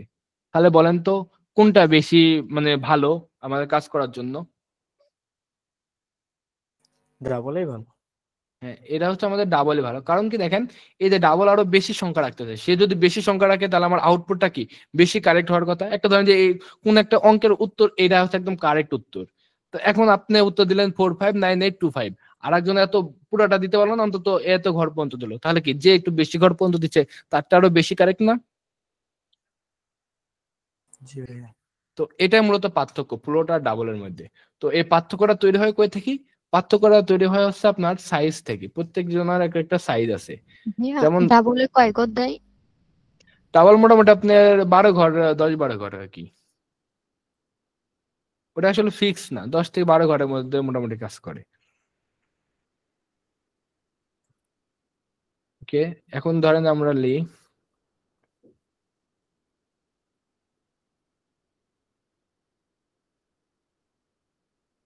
ওকে। এখন দেখেন এটা নির্ধারণ করা কিভাবে যে কম্পিউটার আসলে কে কতখানি মানে কত বিট দ্বারা সে জায়গা নেয় তার উপর ডিপেন্ড করে। যেমন ধরেন যে যদি আপনি অনলি আমি 2টা বিট দিলাম, আপনাকে আমি 2টা বিট দিলাম তাহলে ধরেন যে 2টা বিট, এ একটা বিট আর এই একটা বিট, এই যে 2টা বিট, তাহলে 2টা বিট দিয়ে ম্যাক্সিমাম কত নাম্বার বানানো সম্ভব? ডিজিটাল পড়ছেন, 2 বিট দিয়ে 2টা বিটের কম্বিনেশন কি হতে পারে? 0 0 0 1 1 0 1 1, এর বাইরে কি আর সম্ভব? না ভাই 3 হতে তাহলে পারে। তাহলে 0 1, এটা হচ্ছে 2 আর এটা হচ্ছে 3, তাহলে 2 বিট দিয়ে আপনি ম্যাক্সিমাম 3 রাখতে পারবেন। এখন যদি আপনি 3টা বিট দিই তাহলে 3 বিট দিয়ে আপনি কত রাখতে পারবেন? 7। হ্যাঁ, 3 বিট দিয়ে আপনি 7। তাহলে দেখেন ইন্টিজার করে কি সে হচ্ছে 4 বাইট রাখে। তো 4 বাইট মানে হচ্ছে 4 আসতে 32 বিট। তাহলে 32 বিট দিয়ে কি হয়? 2 টু দি পাওয়ার, দেখেন 3 বিট হয় 2 টু দি পাওয়ার 3 - 1, আর 4 বিটে যখন বলবেন তাহলে 2 টু দি পাওয়ার 32 - 1। এত বড় সংখ্যা সে রাখতে পারে। এর বাইরে যখন সংখ্যা দেবেন তখন সে এর মধ্যে আর রাখতে পারবে না, বুঝছেন? এটা কি বুঝছেন? জি ভাইয়া। জি ভাই। ওকে, এই যে ক্যারেক্টার, ক্যারেক্টার করে কি সিঙ্গেল সে 1 বাইট করে রাখে। ক্যারেক্টার হচ্ছে আপনার 1 বাইট করে রাখে। 1 বাইট মানে হচ্ছে আপনার 8 বিট। ফ্লোটও 4 বাইট রাখে, আর ডাবল হচ্ছে আপনার 8 বাইট রাখে। তাহলে দেখেন যদি ফ্লোট 4 বাইট রাখে তাহলে 4 বাইট দিয়ে সংখ্যা বেশি প্রকাশ করা যাবে নাকি 8 বাইট দিয়ে বেশি সংখ্যা প্রকাশ করা যাবে? 8 বাইট দিয়ে। এই কারণে ডাবল আসলে বেশি সংখ্যা রাখতে পারে, বুঝছেন? জি ভাই। ওকে, তাহলে দেখেন আমরা ছিলাম হচ্ছে ভেরিয়েবলে। তো ভেরিয়েবলের থাকার কারণে আমরা দেখলাম কি ভেরিয়েবল যদি ডিক্লেয়ার করতে হয় তাহলে আমাদের ফার্স্টে একটা ডাটা টাইপ দিতে হবে, এরপর আমাদের ভেরিয়েবলের একটা ভ্যালিড নেম দিতে হবে, এরপর চাইলে আপনি রাইখা দিতে পারেন, ব্যাগ কিনে না বাইরেতে রাইখা দিলে থাকলো, পরে কাজে লাগালেন যে ধরেন যে ভেরিয়েবলের নাম = 10 পরে রাখলেন, অথবা আপনি ব্যাগটা কিনে বা ডাইরেক্ট বাজারে মার্কেটে মান রেখে দিলেন এরকম ভাবে। তাহলে ইকুয়াল দেওয়া মানে হচ্ছে মান রাখা ভেরিয়েবলের মধ্যে। আমরা সামনে অপারেটর পড়বো তখন দেখবেন। তো ইকুয়াল দেওয়া মানে আসলে ওই মানটা এই ভেরিয়েবলের মধ্যে রাখা। তো এই কারণে আপনি ভেরিয়েবল চাইলে ফাঁকা রাখতে পারেন, পরে রাখতে করতে পারেন। ওকে, আমরা এখন কোডে একটু করি দেখেন। তাহলে ভেরিয়েবলের জন্য আমরা দেখলাম যে এরকম, যদি কোনো একটা ভেরিয়েবল রাখতে চাই তাহলে আমাকে দিতে হবে এরকম ডাটা টাইপ দিতে হবে। তাহলে আমি যদি আমার স্টুডেন্ট আইডি রাখতে চাই, ধরেন যে আমার স্টুডেন্ট আইডি 214100, তাহলে আমি কি টাইপের ভেরিয়েবল নেব? ডাটা টাইপ হ্যাঁ, ডাটা টাইপটা কি ধরনের হবে? ইন্টিজার। ইন্টিজার। তাহলে ইন্টিজার। এখন ধরেন ডাটা টাইপের নাম দিলাম আমি এক্স, না দিয়া এভাবে দিলাম আইডি। তাহলে এক্স ভালো না আইডি ভালো? আইডি। এটা আরো সুন্দর করে লেখা যায়, STUDENT স্টুডেন্ট আইডি, এভাবে লিখতে পারেন, সমস্যা নেই। তো আপাতত আমরা আইডি লিখি, ইন্টিজার আইডি ইকুয়াল টু 214100। এখন এটা একটা পদ্ধতি যে ভেরিয়েবল ডিক্লেয়ার করে তার সাথে মান রাখতে পারলাম। আরেকটা পদ্ধতি হচ্ছে কি, যে আমি এভাবে লিখলাম। আরেকটা জিনিস মনে রাখবেন যে ভেরিয়েবলের নাম দুইবার ডিক্লেয়ার করা যায় না, ইউজ করা যায়, ডিক্লেয়ার করা যায় না। এটা হচ্ছে ডিক্লেয়ার করা, যখন আমি টাইপটা বলে দিচ্ছি এটা হচ্ছে ডিক্লেয়ার করা। কিন্তু এখন যদি আমি এভাবে রাখতাম, ডিক্লেয়ার পরে মানটা পরে রাখি, এভাবে করতে পারি যে আমার আইডি ইকুয়াল টু 214100। দেখেন দ্বিতীয় লাইনে কিন্তু আমি টাইপ বলে দিই নাই, কারণ কি, এটা যে কি টাইপের ডাটা রাখতে পারবে আমার ব্যাগটা, কিন্তু ব্যাগ নাকি বস্তা আমি কিন্তু আগে ডিক্লেয়ার করে ফেলাইছি, যেটার মধ্যে আসলে কি টাইপের ডাটা রাখতে পারে ইন্টিজার। তাহলে আমাকে পরবর্তী বারবার কি আর বলা লাগবে? আমি একবার বলে দিলে হয় না যে এটার মধ্যে তোমরাই আমার ক্লাসে জয়েন করবা? তো আমাকে প্রতিদিন কি আপনাদের বলে দেওয়া লাগবে যে আপনারা ব্যাচ 2 এ আছেন, আপনারা ব্যাচ 2 এ আছেন? একদিন বলে দিলে হইব না? হ্যাঁ, এই কোডেও তাই, যে আমি যদি ডাটা টাইপটা একবারই বলে দিই তাহলে আমার কাজ শেষ, এরপর আমি যতবার ইচ্ছা ডাটা রাখতে পারি। আইডি ইকুয়াল টু 214100, আবার লিখলাম ধরেন যে আইডি ইকুয়াল টু 40451। এখন ফাইনালি কোড করে কি, কোড আসলে লাইন বাই লাইন পড়ে। সে আগে এই লাইন আসবে, সে দেখলো আচ্ছা আইডি ইন্টিজার টাইপের একটা ডাটা টাইপ, সে মেমোরিতে একটা ইন্টিজার টাইপের একটা জায়গা নেবে, জায়গা নেবে হচ্ছে 4 বাইটের, এবং এটার নাম একটা আইডি। এভাবে একটা কম্পিউটার মেমোরিতে সে জায়গা নেবে। এখন মেমোরির জায়গা নেওয়ার পর দেখলো কি ভেরিয়েবলের মান রাখছে 214100, সে এর মধ্যে রাখবে 214100। এরপর যখন সে নিচের লাইন আসবে তখন আইডি, আচ্ছা আইডির মধ্যে রাখছে 4550, তাহলে সেটা ওভার রাইট করে দিবে 4550। তাহলে একাধিক যদি আইডি রাখতেন তাহলে আবার নতুন ভাবে একটা ভেরিয়েবল ডিক্লেয়ার করে রাখতে হবে, বুঝছেন? তাহলে কিন্তু দেখেন এটা কিন্তু ওভার রাইট হয়ে চলে গেছে। ওভার রাইট হওয়া মানে কি, ওটা মুছে যাওয়া, মুছে কিন্তু 4550 হয়ে গেছে। ক্লিয়ার? আচ্ছা ভাই, যদি এমন হয় যে 100টা স্টুডেন্ট আইডি লেখা লাগবে, সেই ক্ষেত্রে আমি কিভাবে মানে আলাদা আলাদা রাখবো যাতে ওভাররাইট না হয়? তাহলে দেখেন এই পদ্ধতিটা হচ্ছে যখন আমাদের অনেক বেশি রাখে তখন আমরা ইউজ করি হচ্ছে অ্যারে। কিন্তু যখন আমরা অ্যারেতে যাব তখন দেখেন এখন নর্মাল হিসাবে তো অল্প কয়েকটা ডাটা, এই কারণে আমরা সিঙ্গেল সিঙ্গেল লিখি। কিন্তু 100টা ডাটা স্টুডেন্টের আইডি কার্ডে রাখতেছি, আইডি 1, আইডি 2, আবার আইডি 3, এভাবে 100 জন লেখা আসলে বিরক্তিকর। তখন এই ধরনের কাজে আমরা ফুল একটা অ্যারে ইউজ করি, যার মধ্যে আমরা একটার মধ্যে 100টা ডাটা রাখতে পারি। ওকে,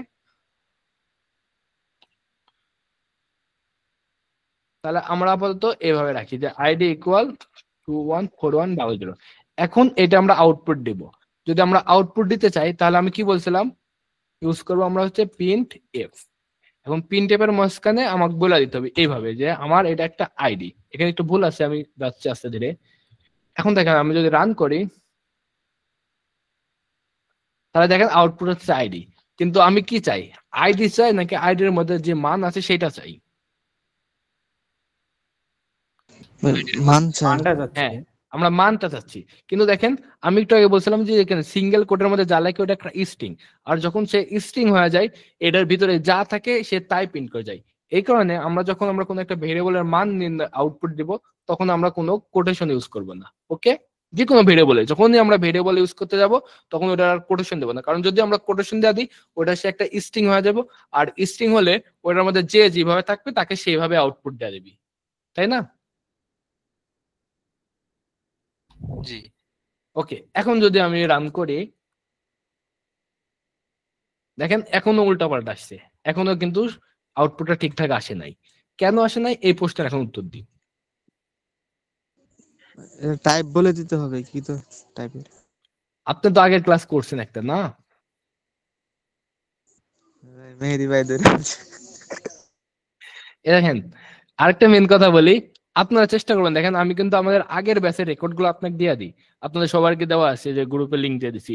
ওইখান থেকে আপনারা করবেন কি, আগের ব্যাচের রেকর্ডটা দেখবেন, সময় পাইলে একটু 2x এ টানা দেখলেন, কিছু বুঝেন না বোঝেন দেখবেন, তাহলে দেখবেন যে পরের ক্লাসটা ভালোভাবে বোঝা যাচ্ছে। প্রোগ্রামটা যদি শেখার আগ্রহ থাকে ওইভাবে করবেন, যে আগের রেকর্ডটা একটু দেখে নিলাম, যে আগের ব্যাচের রেকর্ডটা হচ্ছে এই মোটামুটি বুঝছি, যতটুকু বুঝছেন বুঝছেন, পরে ক্লাসে প্রশ্ন করতে পারবেন। তাহলে দেখবেন যে পরের ক্লাসটা করতে অনেক কিছু সুবিধা হচ্ছে। এদের এখন যে যে ভাই বললো যে টাইপ গুলা দেখবো, কি আগের থেকে এখন ভালো বুঝতেছেন না? জি ভাই, বিশেষ করে ভাই আপনার বিশ্লেষণটা অনেক ভালো লাগে, মানে একবারে। না, যাই হোক, মানে চেষ্টা করবেন যে আগের রেকর্ডটা দেখে আসার। আগের রেকর্ড দেখে আসলে দেখবেন যে একদম ফুল ক্লিয়ার আছে, কারণ একটা জিনিস দুইবার দেখলে মোটামুটি ক্লিয়ার হয়ে যাবে। এরপর আপনি নিজে থেকে প্র্যাকটিস করতে পারবেন, আরেকবার দেখাতে লাগবে না, ভালোভাবে বুঝতে পারবেন। এই কারণে চেষ্টা করবেন আগের ভিডিও দেখে আসার। তো এখন আসি, দেখেন যে এখানে আমাদের প্রিন্টএফ আইডি, এখন যদি আমি আইডিটা প্রিন্ট করলাম, কিন্তু দেখেন উল্টা পাল্টা জিনিস আসছে। কারণ উল্টা পাল্টা জিনিস আসছে কেন?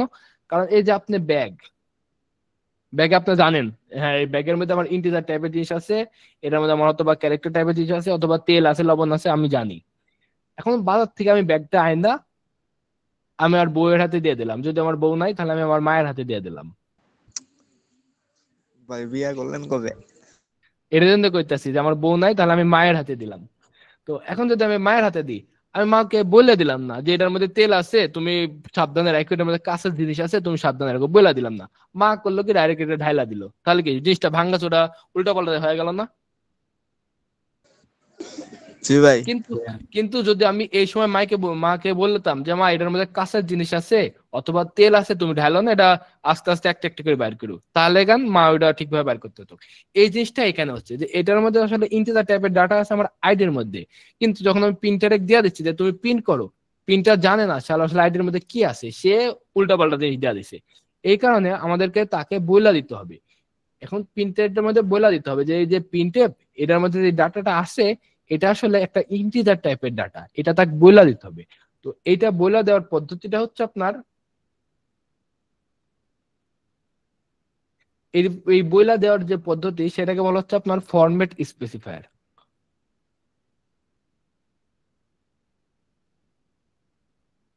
বইলা দেওয়ার পদ্ধতিকে বলা হচ্ছে আপনার ফরম্যাট স্পেসিফায়ার। এটা উল্টা পাল্টা কাজ করতেছিস। ওকে, স্পেসিফায়ার। এখন ফরম্যাট স্পেসিফায়ারটা কি?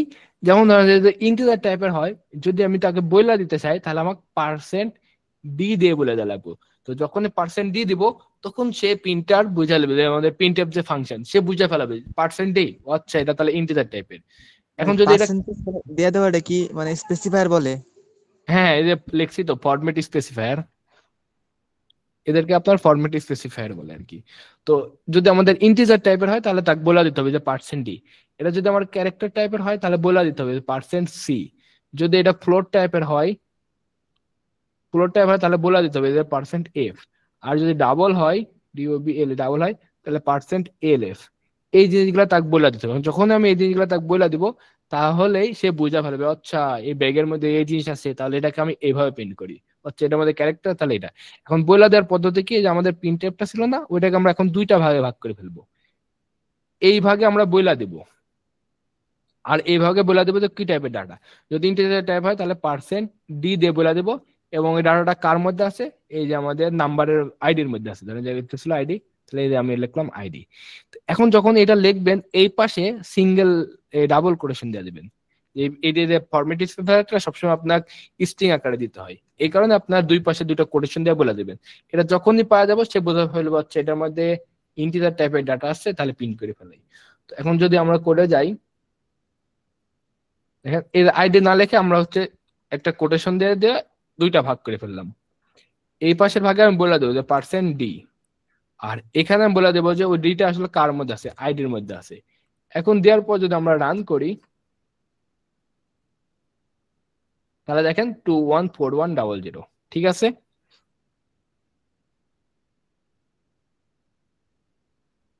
বুঝছেন? জি ভাইয়া। ওকে, এখন ধরেন যে আমরা একটা টাইপ নিয়ে, নতুন একটা টাইপ, সেটা হচ্ছে আমাদের ক্যারেক্টার টাইপ নিয়ে। ক্যারেক্টার ধরেন যে ভেরিয়েবল নাম দিলাম, ক্যারেক্টার হচ্ছে এফ দিলাম, এফ এভি ফেভারিট ক্যারেক্টার দিলাম। ফেভারিট ক্যারেক্টার দিলাম হচ্ছে এম। এখন যদি আমি আপনাদের বলি যে এম এর এই ফেভারিটের মধ্যে যে মান আছে এটাকে পিন করো, তাহলে কিভাবে পিন করবেন বলেন? পার্সেন্টেজ সি হইবে। হ্যাঁ, এবার হবে আমাদের পার্সেন্ট সি, এবং এই পার্সেন্ট সি ডাটা আছে কার মধ্যে? ফেবের মধ্যে, তখন সে ফেবটাকে আউটপুট দেবে। এখন যদি আমি কোডটাকে রান করি,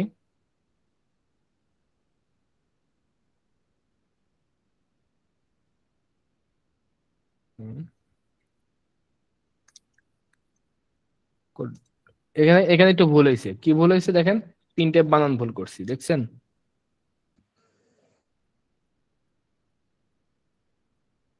এখন দেখেন আমি কিন্তু আউটপুট পাইছি, দেখেন 214100 সাথে এম পাইছি, কিন্তু এম আর 2140 কি একসাথে লাগে আছে না? জি ভাই, এটা নিউ লাইন দেবো। হ্যাঁ, একসাথে লাইগা আছে। লাইগা আছে কেন? কারণ কি দেখেন, কম্পিউটার সবসময় এইভাবে দেয়। এই যে আমাদের, এই যে যদি আমরা বলি একটা যদি কাট লিখি, তো এখানে যদি লিখি দেখেন, এই যে দেখেন আমার একটা কার্সর দেখেন লাফাচ্ছে, উঠতেছে নামতেছে না। এখন যদি আমি এ লিখি, দেখেন এ কিন্তু এ আউটপুট আসলো, আসার পর দেখেন কার্সরটা আমার এখানে কিন্তু লাফাচ্ছে। বি লিখি, কার্সর এখানে লাফাচ্ছে। সি লিখি, কার্সর এখানে আছে। তার মানে আমাদের কোডেও যখন আমরা আউটপুট দিতে চাচ্ছি, আউটপুটটা ঠিক এইভাবে যাচ্ছে। আগে এ দিচ্ছে, এ মানে হচ্ছে কি আগে আইডির ভ্যালু দিচ্ছে 214100, এরপর ফেভারিটের ভ্যালু দিচ্ছে সেম, দেখেন পাশাপাশি। কিন্তু যদি আমি নিচে লিখতে চাই, তাহলে আমার কি কার্সরটাকে নিচে আনা লাগবে না? জি তাহলে ভাই। কার্সরটাকে, হ্যাঁ, কার্সারটাকে যদি আমি নিচে আনতে চাই, তাহলে দেখেন ইন্টারফেস করা লাগবে। ইন্টারফেস করলাম, নিচের লাইন আসলো। এখন যদি এখানে আমি কোনো কিছু একটা লিখি, তাহলে ঠিকঠাক আসতেছে। তো ওই জিনিসটা আসলে মূলত এখানে হয়েছে যে এইখানে যদি আমরা নিচে আসতে চাই, তাহলে আমাদের পার্সেন্ট এন লেখা লাগবে। এখন এনটা আমি চাইলে এটার আগে লিখতে পারি অথবা এটার পরে লিখতে পারি, এই যে স্ল্যাশ এন। এটা দ্বারাই বোঝা হচ্ছে নিউ লাইন। এরকম স্কেপ ক্যারেক্টার আরো বেশ কয়েকটা আছে, আমরা আস্তে ধীরে দেখবো। আপাতত একটা জানে রাখেন যে স্ল্যাশ এন মানে হচ্ছে নিচের লাইনে আসা। সবসময় স্ল্যাশ এন মানে হচ্ছে ইন্টার ইন লাইন, মানে হচ্ছে নতুন লাইনে আসো। এখন যদি আমি কোডটাকে রান করি, তাহলে দেখেন 214100 আসছে। ওকে,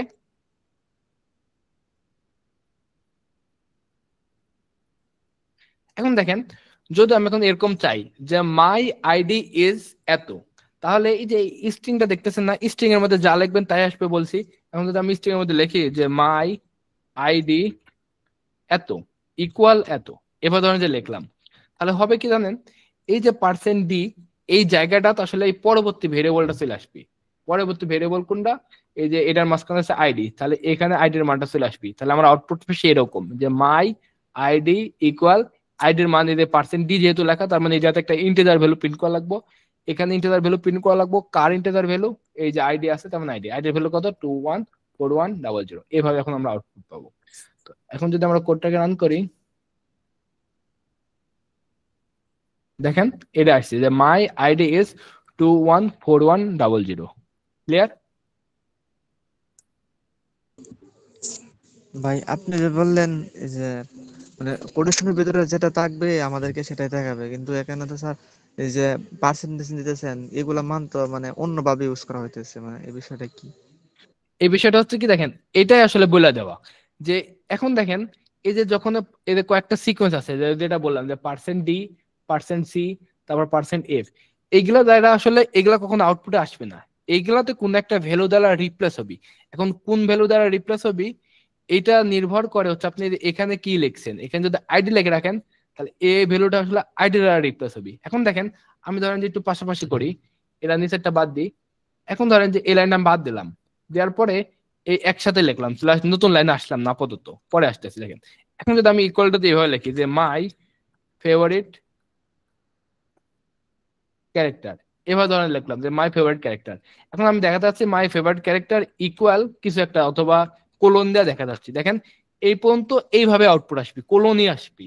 কিন্তু এখন যদি চাই এই জায়গাতে কোন একটা ফেভারিট ক্যারেক্টার দিতে, তাহলে ক্যারেক্টার দেখাতে হলে আমাকে কি ফরম্যাট স্পেসিফায়ার ইউজ করতে হবে? পার্সেন্ট সি না? এখন দেখেন ঘটনা কি ঘটবে, এই যে প্রথমকার পার্সেন্ট ডি, এরপর পার্সেন্ট সি। এখন যদি কোড রান করি একটু ভুল দিবে। এখন যদি আমি কোডটা রান করি দেখাই, আগের কোড দেখেন, কোডটা যখন আমি রান করতেছি তখন রান হয়েছে ঠিকই, কিন্তু দেখেন উল্টা পাল্টা আসছে। মানে ভুল দেখাচ্ছে আর কি। এটা ভুল উল্টোপাল্টা আসার কারণ কি দেখেন, এখানে আমি বলতেছি যে আমাকে তুমি দুইটা জিনিস আউটপুটে দাও। একটা হচ্ছে মাই আইডি যে পার্সেন্ট একটা ইন্টিজার টাইপে দাও, ও দেখেন পার্সেন্ট ডি দিছি, সে এটার সাথে ম্যাচ করে নিছে আইডি। এরপর আরেকটা পার্সেন্ট সি দিছি, এটা হচ্ছে ক্যারেক্টার টাইপের, সে এক্সপেক্ট করতেছে যে তুমি আমাকে একটা ক্যারেক্টার টাইপের ডাটা দাও, আমি ক্যারেক্টার টাইপের ডাটা আউটপুটে দেখাবো। কিন্তু দেখেন এই জন্য আমি পার্সপেক্টিভ কোনো ডাটা দিছি কি, এই কমা দেয়া দি নাই, এই কারণে সে ভুল বলছে। এখন যদি আমি এখানে একটা কমা দিয়ে এই যে আমার favourite character F A V দেখি, তাহলে ঘটনা ঘটবে কি, এই পার্সেন্ট দিয়ে যাত আইডি আসবে, পার্সেন্ট দিয়ে যাবে, এখানে যে সিকোয়েন্সে দিচ্ছেন এখানেও কমা দেয়া সেই সিকোয়েন্সে যাওয়া লাগবে। বুঝছেন ভাই?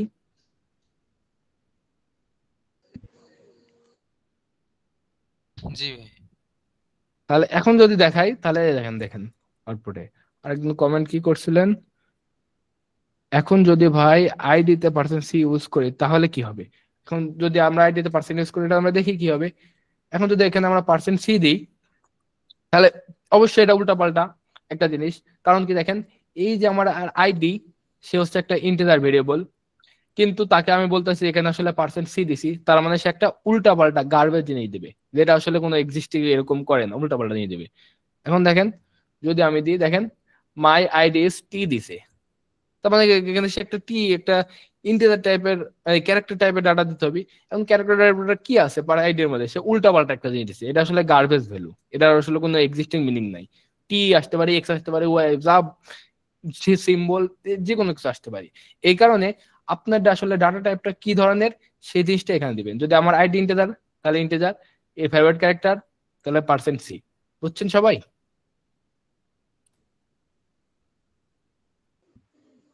জি ভাই।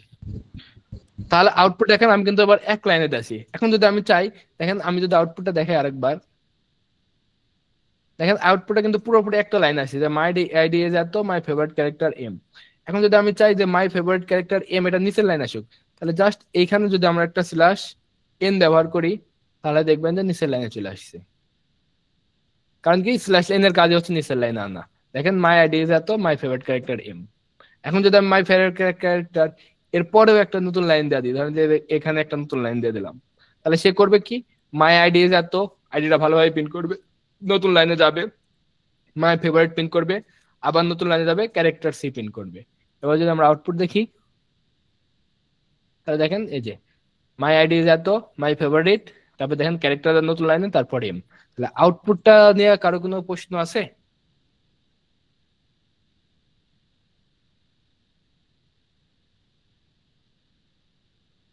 আউটপুট নিয়ে কারো কোনো প্রশ্ন? না ভাই। বুঝছেন কি আপনারা ক্লাস? জি ভাইয়া জি বুঝছি। ভাইয়া। ওকে, এখন এই যে আমাদের আউটপুট দেওয়ার কাজটা মোটামুটি শেষ। এখন ধরেন যে আমি দুইটা সংখ্যার যোগ করে আউটপুট দিতে যাচ্ছি, তাহলে দুইটা সংখ্যা ধরেন দিলাম, একটা ধরেন দিলাম এ 10, ভালো কথা, আর একটা সংখ্যা দিলাম বি 45, ভালো কথা, আর একটা সংখ্যা দিলাম সি, যেটার কাজ হচ্ছে দুইটা সংখ্যা যোগ করাই প্লাস বি করে দিলাম। সিম্পল হিসাবে যে এ একটা ভেরিয়েবল, বি একটা ভেরিয়েবল, একটা সি একটা ভেরিয়েবল ডিক্লেয়ার করলাম, তার মধ্যে আমি দুইটা সংখ্যা যোগ করে রেখে দিলাম, দ্যাট সিম্পল। এখন জাস্ট আমি সিম্পল এর ভাবেই ওইটার মানটা দেখতে পাচ্ছি যে রেজাল্ট, যেখানে রেখে দিলাম রেজাল্ট।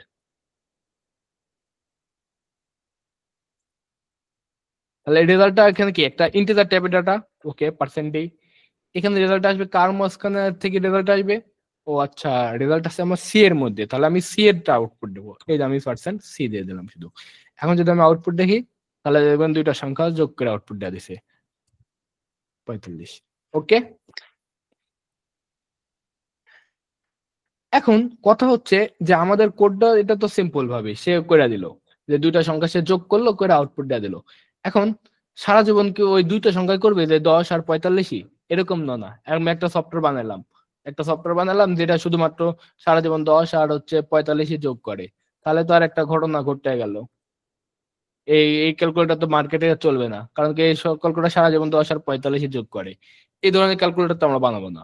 আমরা যখন ক্যালকুলেটর বানাবো তখন আমরা নিব ইউজার থেকে ইনপুট নিব, যে ইউজার তুমি একটা নাম্বার দাও, ধরেন দিয়ে N1, তুমি আরেকটা নাম্বার দাও N2, আমি তাদের যোগ করব, করে তোমাকে আমি রেজাল্টটা আমি ডিসপ্লেতে দেখা দিচ্ছি, এই হচ্ছে আমার কাজ। তাহলে আমাকে একটা ইনপুট নেওয়া লাগবে। আর সি প্রোগ্রামে আমরা ইনপুট নেওয়ার জন্য আমরা ইউজ করি হচ্ছে আমাদের স্ক্যান এফ নামে একটা ফাংশন। তো স্ক্যানএফ এর ফাংশনের মধ্যেও ঠিক সেই জিনিসটাই করা লাগবে, যে জিনিসটা আমরা করছিলাম এতক্ষণ, যে তাকে আসলে বলে দেওয়া লাগবে কি টাইপের ডাটা। এটারও দুইটা পার্ট। তাহলে আমি যদি এই যে N1 এটা যদি আমাদের ইন্টিজার টাইপ হয়, তাহলে এখানে আমাদের বলে দিতে হবে যে %d। দেওয়ার পরে এই যে %d কথা, ওকে, এটা তো স্ক্যানএফ, তার মানে আমাকে প্রিন্ট ইনপুট নেওয়া লাগবে ইউজারের থেকে। ওকে, ও আচ্ছা, %d তার মানে আমাকে তো ইউজার থেকে যে নাম্বারটা দিবে সেটা হচ্ছে ইন্টিজার টাইপের নাম্বার। ও আচ্ছা, ইন্টিজার নাম্বার ঠিক আছে। এখন এসে নাম্বারটা ইনপুট নে কার মধ্যে রাখবে সেটা তো এক বলে দিতে হবে। এই যে আমি বলে দিলাম যে N1। তাহলে তুমি যে ইনপুটটা নিচ্ছ সেটা হচ্ছে একটা ইন্টিজার টাইপের ডাটা। এই ডাটাটা তুমি রাখবে হচ্ছে N1 এর মাঝখানে, আর এটা তুমি স্ক্যানএফ দ্বারা বোঝাবে তুমি এটা ইউজারের থেকে ইনপুট নাও। ক্লিয়ার?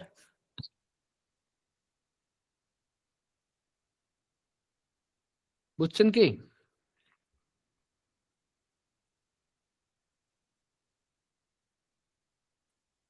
বুঝেন না কেউ?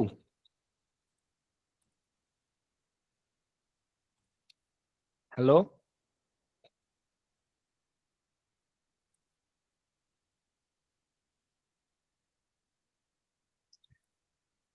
কেউ যে কথাই কন না আপনারা, 9-8 জন জি আছেন। ভাইয়া বুঝছি। এখানে কে কে আছে? প্রীতম, নাজমিন হাকিম। নাজমিন হাকিম, আপনি কি ক্লাস করতেছেন? জি ভাইয়া। আচ্ছা, বুঝতেছেন ক্লাস? আপনি তো এগুলা করছিলেন মনে হয় এই পর্যন্ত, তাই না? জি ভাইয়া। ওকে, তারপর কিন্তু রিমন। এদিকে হচ্ছে একটু বুঝি নাই। কোনটা বুঝেন নাই? এই যে N1 যে এর আগে ড্র করে বুঝালেন এটা। আচ্ছা, এটা আমি আরেকবারও বোঝাবো, সমস্যা নাই, এটা বোঝাচ্ছি। তো এটাও যে বুঝেন না, এটা আমাকে বলেন নাই কেন? না আমি ভাবছিলাম হয়তো কোড দিলে ওখানে বুঝলে হয়তো তারপর না বুঝে জিজ্ঞেস করবো। দেখেন, এই কোর্সে যখন যেখানে বুঝবেন না সাথে সাথে আমাকে প্রশ্ন করবেন, আমি কিছু মনে করবো না। কিন্তু এই যে আমি 4-5 বার জিগেলাম, আপনারা কেউ কোনো রেসপন্সই করলেন না, এটা খারাপ লাগে, বুঝছেন? বুঝলাম, হ্যাঁ বুঝছি, একবার বলে দিলে ওকে। এখন যদি আমি 4-5 বার জিগেলাম কেউ কিছু বলতেছেন না, এটা খারাপ দেখাই। বলে দিবেন। আচ্ছা ভাইয়া। ওকে, ভাই দেখেন। আমার লাইভ হ্যাঁ রাতুল ভাই। আমার লাইভ হঠাৎ করে কেটে গিয়েছিল। ওকে, আচ্ছা যাই হোক, আমরা আরেকবার বলতেছি। দেখেন, এখানে বলতেছিলাম কি, যে ইউজার থেকে আমরা একটা নাম্বার ইনপুট নেব। তো সিতে ইনপুট নেওয়ার জন্য আমরা ইউজ করি হচ্ছে স্ক্যানএফ নামে একটা ফাংশন। ভালো কথা। তো স্ক্যানএফ এর মাঝখানেও তো আমাকে, যখন আমরা যে প্রিন্টএফ ইউজ করছিলাম তখন আমাকে বলে দেওয়া লাগছিল যে এটা আসলে একটা ইন্টিজার টাইপের ডাটা, এই জন্য আমি %d ইউজ করছিলাম। আর এই ডাটাটা আছে আমার নাম্বার ভেরিয়েবলের মাঝখানে। তো এখন যখন আমি ইউজার থেকে ইনপুট নিব, মানে দোকানদার থেকে যখন কিনবো, তখনও তো আমাকে বলে দেওয়া লাগবে যে এটা আসলে একটা তেল টাইপের জিনিস। দোকানদার যদি আমাকে না বলে দেয় যে এটা তেল টাইপের জিনিস, তাহলে তো আমার কাজ হলো না। আমাকে তো দোকানদার আমি একটা ব্যাগ পাতলাম, এখন দোকানদার তেলের মধ্যে ঢালা দিল, তাহলে তো আর কাজটা হইলো না। আমাকে বলে, ইউজার বলবে যে এটা একটা হচ্ছে তেল, এটা একটা তেল জিনিস, তুমি আমাকে একটা বোতল দাও। তাকে বলা লাগবে, তাই না, যে এটা তেল, তুমি আমাকে বোতল দাও।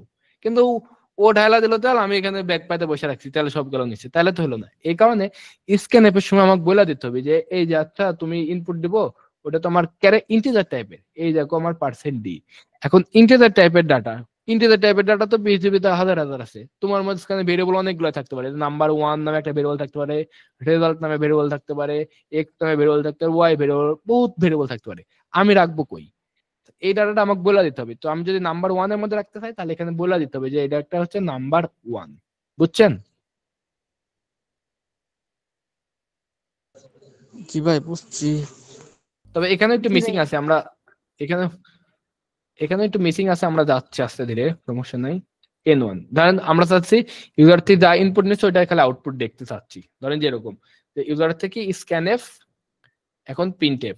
স্ক্যানএফ দ্বারা ইনপুট নিলাম কার মান N1 এর মান, আউটপুট দিলাম কার মান N1 এর মান, তার মানে ইউজার যা দিচ্ছে তাই। কিন্তু এখানে একটু টুইস্ট আছে। তাহলে এখন দেখেন, এখানে এটা লাফাচ্ছে কারসর, তার মানে সে একটা ভ্যালু চাচ্ছে। আমি দিলাম 4, ইন্টার করলাম, দেখেন কোড রান শেষ। কিন্তু আমার আউটপুটটা যা ইনপুট দিছি 4, আমি কি আউটপুটে 4 পাইছি? পাই নাই। কেন পাই নাই? সেই কারণটা হচ্ছে এই যে স্ক্যানএফ দিলাম, ভালো কথা, পার্সেন্ট দিয়ে দিলাম, এটা ইন্টিজার ভ্যালু ভালো বললাম, রাখবো কার মাঝখানে তাও বলে দিলাম নাম্বার 1। এখন আমার সাথে কথা হলো একজন রিমন ভাইয়ের সাথে। ওকে রিমন ভাই, আপনার সাথে আমার পরিচয় আছে, ভালো কথা। এখন আমাকে যদি রিমন ভাইয়ের বাড়ির ঠিকানা না দেয়, তাহলে আমি কি রিমন ভাইয়ের বাড়িতে যাইতে পারবো? কখনো কিন্তু যাইতে পারবো না। তার মানে এখানে কি আমাকে তাকে একটা অ্যাড্রেস দেওয়া লাগবে বা একটা ঠিকানা দেওয়া লাগবে। এই ঠিকানা দেওয়ার কাজটাই এই সি সি প্লাস প্লাসে করে হচ্ছে আপনার এন্ড সিম্বল দ্বারা। এন্ড সিম্বল দ্বারা বোঝা হচ্ছে ঠিকানা। তো এটা আমরা যখন পয়েন্টার পড়বো তখন দেখবেন যে অ্যাড্রেস কিভাবে আমরা বের করি, এই যে এন্ড সিম্বল দিলে ওটা আসলে অ্যাড্রেসটা চলে আসে। তো এখন যখন আমি এইভাবে দিব, তখন এই সি প্রোগ্রামিং বুঝবে কি, আচ্ছা স্ক্যানএফ আমাকে ইনপুট নেওয়া লাগবো, কি টাইপের ডাটা, ইন্টিজার টাইপের ডাটা, কার মধ্যে রাখতে হবে, নাম্বার 1। নাম্বার 1 এর বাড়ি কই, নাম্বার 1 বাড়ি এই যে খাগড়াছড়ি, সে খাগড়াছড়ি যায় ডাটাটা রাখে আসবি। এই কাজটাই করে হচ্ছে আমাদের এই যে এন্ড সিম্বল, বুঝছেন?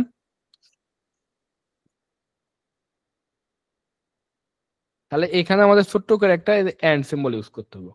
এখন যদি আমি ডাটা ইনপুট নিতে চাই, তাহলে দেখেন এখন যদি আমি 4 দিই, তাহলে আউটপুট আসছে 4, রেজাল্ট 4, সুন্দর হয়ে চলে আসছে। এখন আপনাদের মাঝখানে প্রশ্ন জাগতে পারে, সে প্রশ্নটা হচ্ছে যে আমি স্ক্যান এফ এর সময় এন্ড সিম্বল দিলাম, কিন্তু আউটপুটের সময় তো আমি এন্ড সিম্বল দিলাম না, কেন? কারণ হচ্ছে কি দেখেন, যখন আমি এই যে এন্ড সিম্বল দিলাম, আচ্ছা এটা এন নাম্বার, এন এর বাড়ির ঠিকানা এত, তাহলে এন এর বাড়ির ঠিকানাতে আমি যাই ভেরিয়েবলটা রেখে আসলাম। আমি রিমন ভাইয়ের বাড়িতে বেড়াইতে গেলাম, রিমন ভাইয়ের বাড়ি থেকে ঘুরে আসলাম। তো যখন আমি রিমন ভাইয়ের বাড়িতে যাবো, রিমন ভাই আমাকে তার বাড়ির ঠিক অ্যাড্রেসটা দিল, ভালো কথা, অ্যাড্রেস দেখে আমি চলে গেলাম। তাহলে যখন আমি তার বাড়ি থেকে চলে আসবো, তখনও কি তাকে আমাকে আবার অ্যাড্রেসটা বলে দেওয়া লাগবে? সে কি আমাকে অ্যাড্রেসটা বলে দেওয়ার দরকার আছে?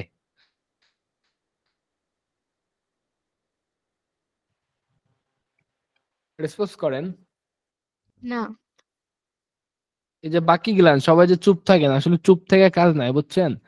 আপনি যদি যতক্ষণ চুপ থাকবেন কিছুই শিখতে পারবেন না, কারণ এখানে আপনারা টাকা দিয়ে ভর্তি হয়েছেন শেখার জন্য। কারণ ডিপ্লোমা আছেন, এত বছর কিছু শিখতে অনেকেই পারেন না, কেউ কেউ জানি না কে কত শিখছেন, তবে বেশিরভাগ জনই আছেন শিখতে পারেন না, কারণ কি যে চুপ থাকার অভ্যাসটা। যত বেশি প্রশ্ন করবেন, তারপর রেসপন্স করবেন, শিখতে পারবেন। এখানে একটু শিখার আগ্রহ নেওয়া শিখেন, নর্মাল কোর্স হিসাবে নিয়েন না, প্লাস একাডেমিক পড়াশোনা ওইভাবে নিয়েন না। এটাকে একটা জীবনে একটা টার্নিং পয়েন্ট ভাবতে পারেন, যে এইভাবে আমি শিখবো, শিখে আমি জবের পর্যন্ত যাব, এইভাবে একটা শিখার মতন শিখেন। ওকে, এখন দেখেন, তাহলে আমাকে আর ব্যাকএন্ডে তাকে আর বইলা দিতে হলো না, এই কারণে এই ঠিকানা দেওয়া লাগে নাই, সে বুঝা গেছে N1 এর বাড়ির ঠিকানা ওইখানে, সে ডাইরেক্টলি আউটপুট দিয়ে দিছে। এখন যদি দিই দেখেন 4 আসছে। তো এখানে একটা প্রবলেম দাঁড়াচ্ছে, যেমন প্রবলেম বিষয়টা হচ্ছে কি, প্রবলেম না অ্যাকচুয়ালি, এটা আসলে এরকম যে দেখেন, আপনার কাছে ধরেন যে আমি চলে গেলাম ফেসবুকের, ফেসবুকে ধরেন যে সাইন আপ পেজটি এরকম ভাবে আছে, আপনি নর্মালি বুঝতে পারবেন যে এটা ইমেল এখানে দিতে হবে নাকি পাসওয়ার্ড এখানে দিতে হবে নাকি মোবাইল নাম্বার দিতে হবে নাকি ইউজার আইডি দিতে হবে, কি দেওয়া লাগবে, এটা কিন্তু বোঝা যাচ্ছে না। এখানে যে লাফাচ্ছে আমরা কিন্তু বলতে পারতেছি না। এই কারণে সবচেয়ে ভালো একটা উপায় হচ্ছে এখানে মেসেজ দেওয়া, যে এখানে লেখা দিলাম যে ইমেইল, আর এখানে লেখা দিলাম পাসওয়ার্ড। তাহলে কিন্তু যে কেউ এসে বুঝতে পারবে যে এই ফিল্ড আসলে আমাকে ইমেল দেওয়া লাগবো, এই ফিল্ডে আমাকে পাসওয়ার্ড দেওয়া লাগবে, এটা যে কেউ বুঝতে পারবি। তো এই কোডের ক্ষেত্রে দেখেন আমাদের কিছু দিচ্ছে না, হিন্ট দিচ্ছে না, মানে কি এটা খালি লাফাচ্ছে লাফাচ্ছে, এটা কিন্তু আমরা আউটপুট দিলে ঠিক আসতেছে, সবই ঠিক আছে, কিন্তু আমরা বুঝতে পারতেছি না। তো এই ক্ষেত্রে আমরা করতে পারি কি, এখানে আমরা সুন্দর করে একটা মেসেজ দিতে পারি, যে প্রিন্টএফ দ্বারা ইউজার একটা মেসেজ দিতে পারি যে ইন্টার এ নাম্বার, এভাবে একটা মেসেজ দিতে পারি। যখন সে মেসেজটা দেবে দেখেন প্রিন্টএফ, সে প্রিন্ট করবে তো ইন্টারে নাম্বার, পরের লাইন স্ক্যানএফ, সে একটা নাম্বার ইনপুট নেবে। এখন যদি দিই, তাহলে একটা ভুল হয়েছে, কি ভুল হয়েছে, এখানে একটা কোটেশন দিই নেই। এবার যদি রান করি, তাহলে দেখেন এবার সুন্দর একটা মেসেজ আসছে যে ইন্টার এ নাম্বার। ওকে, নাম্বারটা দিয়ে দিলাম 5। এবার যদি আমি একটা ইন্টার দিই, তাহলে দেখেন রেজাল্ট 5। এখন যদি আমি দুইটা নাম্বার ইনপুট নিতে চাই, তাহলে আমি দুইবার স্ক্যানএফ লিখতে পারি, যে স্ক্যানএফ এই যে একটা, তাহলে এখানে শুধু দেখলাম ইন্টার নাম্বার দিলাম। ওকে, এটা একটা নাম্বার, একটা হচ্ছে আরেকটা নাম্বার, তাহলে আরেকটা নাম্বার রাখলাম আমি N2 তে। তো আমার মনে গেল এখন দুইটা নাম্বার আসছে N1 এবং N2, আমি একটা রেজাল্ট একটা ভেরিয়েবলে রাখি, ইন্টিজার রেজাল্ট, তাদেরকে আমি যোগ করি N1, sorry, integer result equal to আমি লিখলাম যে N1 যোগ n2। এখন লেখার পর আমি যদি রেজাল্টটাকে আউটপুট দিই, তাহলে দেখেন নি এই যে n1 ইউজার থেকে নিচ্ছি, n2 ইউজার থেকে নিতেছি, এই কারণে আমার কোডটা যদি এখন রান করি আরামসে চলে যাবে। সে গেল। তারপর দেখেন ইন্টার নাম্বার একটা দিলাম 45, এরপর দেখেন লাফাচ্ছে আমি, কারণ মেসেজ দিছে একবার, সে কারণে এখানে লাফাচ্ছে। দেখেন 52 দিলাম, 45 আর 52 যোগ করলে 97 দিল। আমি চাইলে এখানে মেসেজ দিতে পারি ইন্টার ফার্স্ট নাম্বার। ওকে, ফার্স্ট নাম্বারটা আসলো, ইনপুট দিল। এরপর চাইলে আমি আরেকটা মেসেজ দিতে পারি যে ইন্টার সেকেন্ড নাম্বার। ফার্স্ট নাম্বারটা ইনপুট হওয়ার পরে ইন্টার সেকেন্ড নাম্বার। এখন দেওয়ার পরে এখন যদি আমি কোডটা রান করি, তাহলে দেখেন এখানে লাফাচ্ছে ফার্স্ট নাম্বার বিলা। ফার্স্ট নাম্বার দিলাম 4, তখন লাফাচ্ছে ইন্টার সেকেন্ড নাম্বার দিলাম 36, রেজাল্ট 40। এই প্রোগ্রাম এত পর্যন্ত যা বুঝাইলাম এটা বুঝেন নাই কি কে? ভাইয়া রিটার্ন কি সবসময় জিরোই হবে? দেখেন রিটার্ন দাও যখন, এটা মেনলি আপাতত ধরে রাখেন জিরোই। এটা আসলে যখন আমরা ফাংশন করবো তখন ক্লিয়ার হবেন। রিটার্ন আমি জিরো করতে পারি, ফাংশন থেকে কোনো একটা ক্যালকুলেশন করে ওইটাকে করতে পারেন। আপাতত এই ফাংশনটা আমার ক্যালকুলেশন করে কিছু দিচ্ছে না। যখন আমরা ফাংশন ইউজ করবো তখন দেখবেন যে রিটার্ন থেকে ওরা আমরা ওই ফাংশনের মাধ্যমে কোনো একটা কাজ করাই নিচ্ছি, ওটা ভবিষ্যতের জন্য। আপাতত যদি আমরা রিটার্ন, মেনলি হচ্ছে ফাংশন থেকে বের হয়ে যাওয়া। তো আপাতত যদি আমরা রিটার্ন নাও দিই, এই প্রোগ্রামের রিটার্ন লাগবেও না, তাও কাজ করবে কোড। তো যখন আমরা ফাংশন পড়বো তখন রিটার্নটা একটু বেশি ক্লিয়ার হবেন। এখন অতটা মনে রাখেন যে রিটার্নটা মেন ফাংশন দিলেও হয় না দিলে হয়, আপাতত না দিয়ে রাখেন, সমস্যা নাই। কারণ 63 আর 5 68।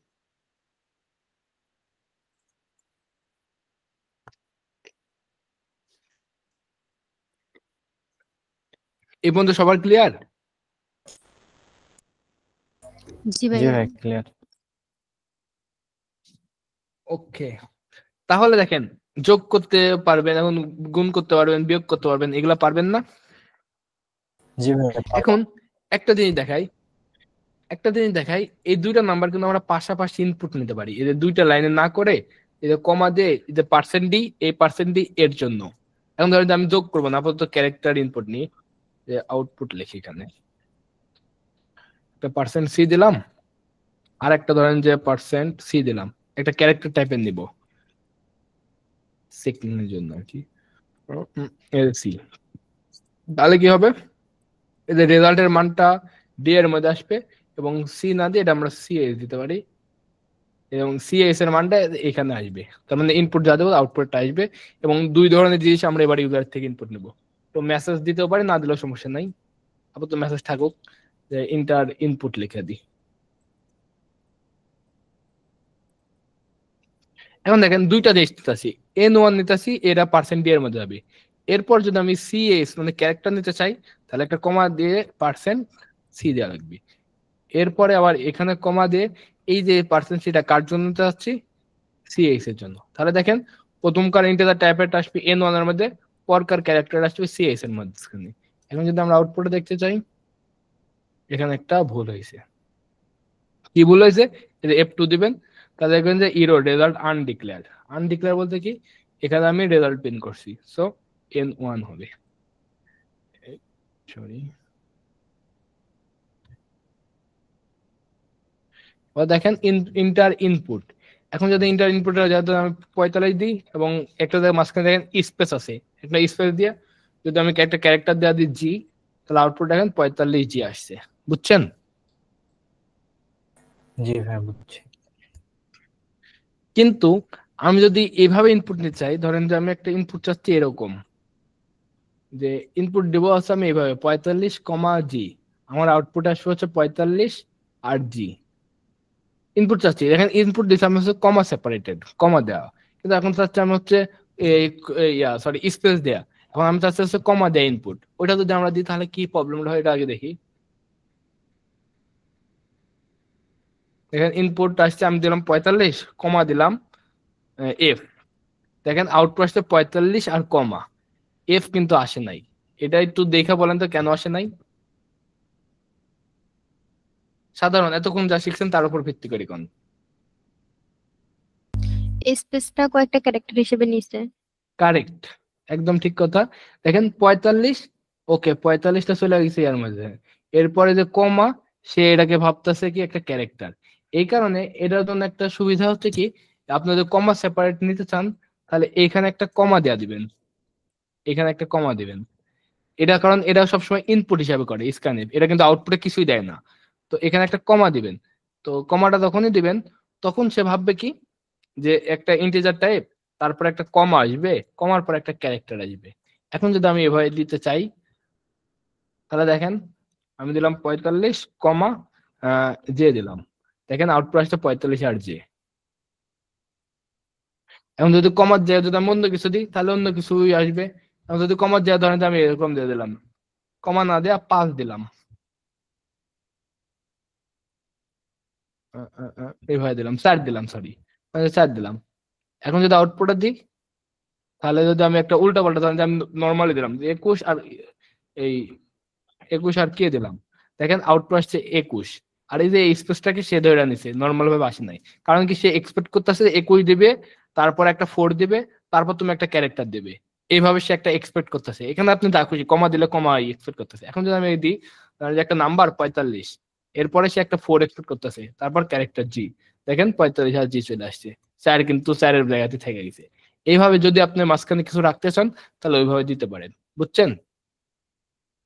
কমা সেপারেট যদি নিতে চান তাহলে কমা দিয়ে ওইভাবে নিতে হবে আর কি। ইনপুট কি বুঝছেন আপনারা? জি ভাইয়া। ওকে, ইনপুট যদি আউটপুট বুঝে থাকেন তাহলে আপনারা বেশ কয়েকটা প্রোগ্রাম করবেন। সেই প্রোগ্রামের লিস্টগুলো আমি দিয়ে দেবো, খুব সহজ সহজ প্রোগ্রাম। আমি একটা আগে দেখাই দিই, ধরেন যে আমি বৃত্তের ক্ষেত্রফল নির্ণয় করব। তো বৃত্তের ক্ষেত্রফল নির্ণয় করতে হলে আমার কি লাগবে? বৃত্তের ক্ষেত্রফল নির্ণয় করার ফর্মুলা আমরা সবাই ফর্মুলা রিলেটেড প্রবলেম দেব, সবাই জানি বৃত্তের ক্ষেত্রফল হচ্ছে আমাদের পাই আর স্কোয়ার। পায়ের মান ফিক্স, তাহলে ইউজার থেকে আমার ইনপুট নেওয়া লাগবে কি রেডিয়াস। ইউজার থেকে যদি রেডিয়াস ইনপুট নিয়ে নিই আর এটা যদি গুণ করে দিই তাহলে আমার কাজ শেষ, প্রবলেম আমি বুঝছি। ওকে, এখন আমার তাহলে ইউজার থেকে রেডিয়াসটা ইনপুট নেওয়া লাগবে। তো রেডিয়াসটা হতে পারে, বৃত্তের রেডিয়াস কি সবসময় কি ইন্টিজারে হয় নাকি ফ্লোটও মানে দশমিকে হয়?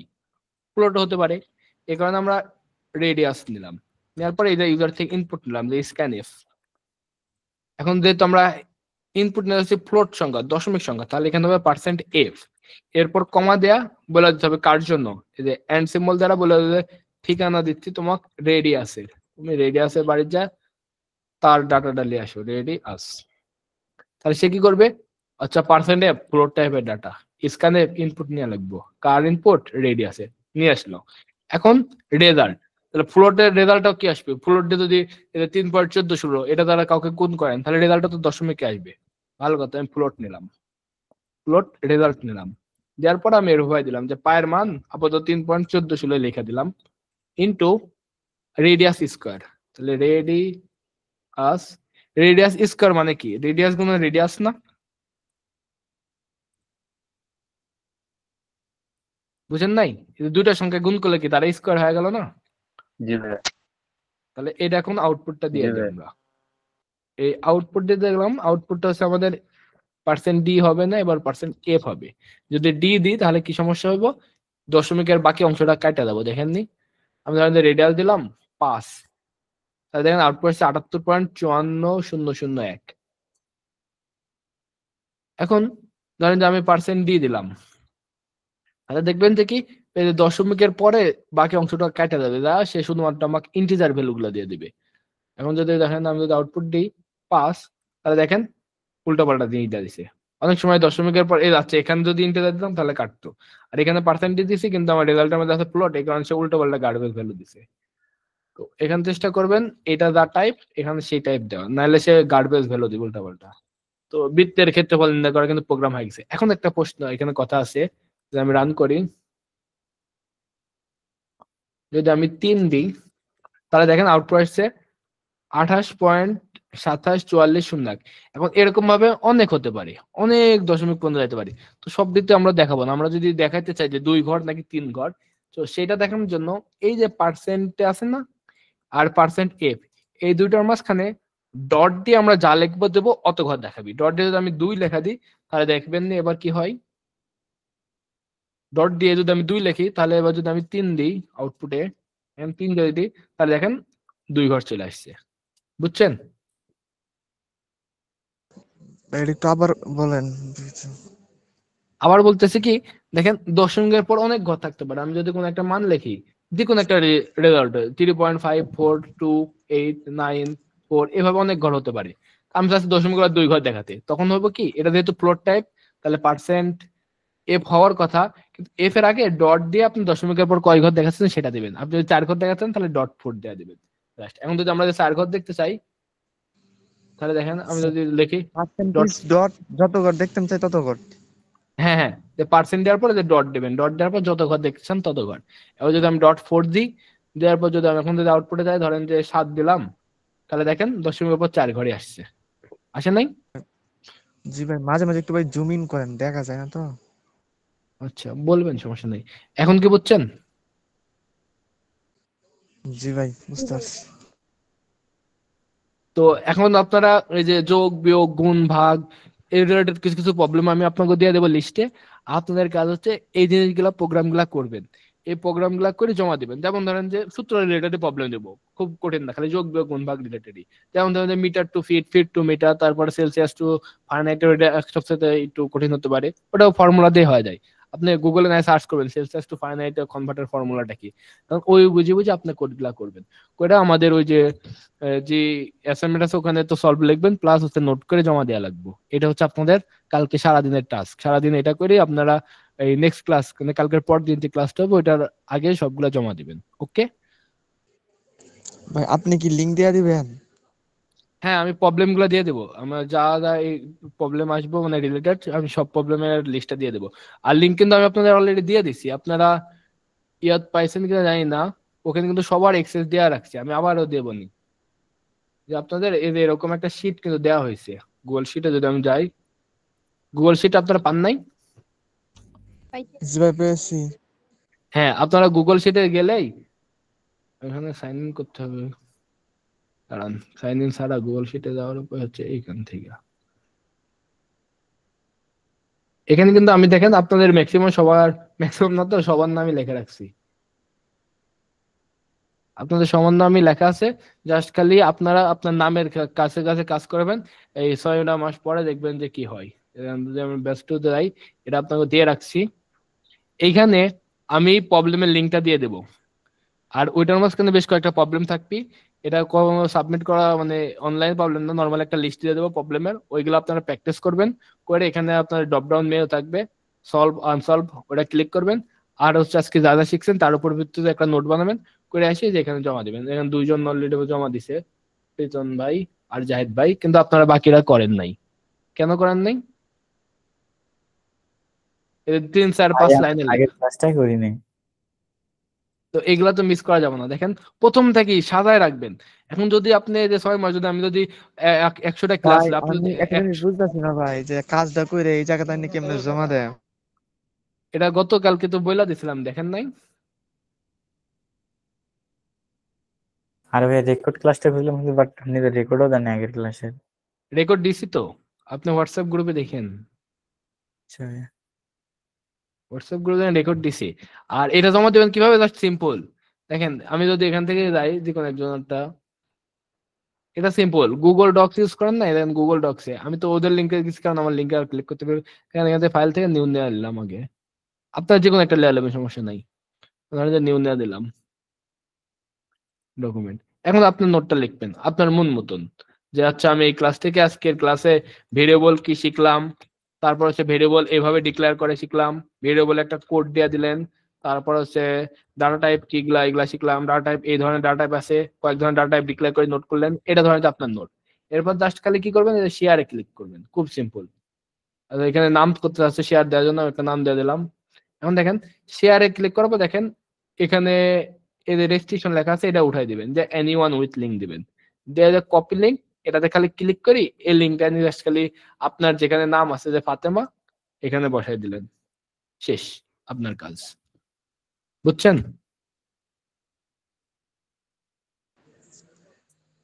জি ভাই। তো তো প্রথম ক্লাসটা ওরিয়েন্টেশন ক্লাস ছিল, এই কারণে আমি আসলে তেমন ভাই দেখি নাই, কিন্তু নেক্সট দিন থেকে কিন্তু দেখবো।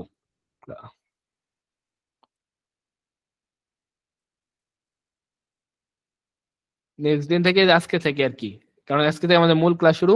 এখানে কারো যদি মিস থাকে তার কিন্তু খবর আছে, কারণ দিন শেষে আপনার কি কি শিখতে হবে আমি সব ট্র্যাকে রাখবো। এই কারণে সবাই সবার নামে শেষে যায় লিখবেন, and সবার নাম লেখা আছে, যার যার নামে নিচে আসি সে আসি দাসকালে পেস্ট করে দেবেন, একটু স্ক্রল করে সরাবেন।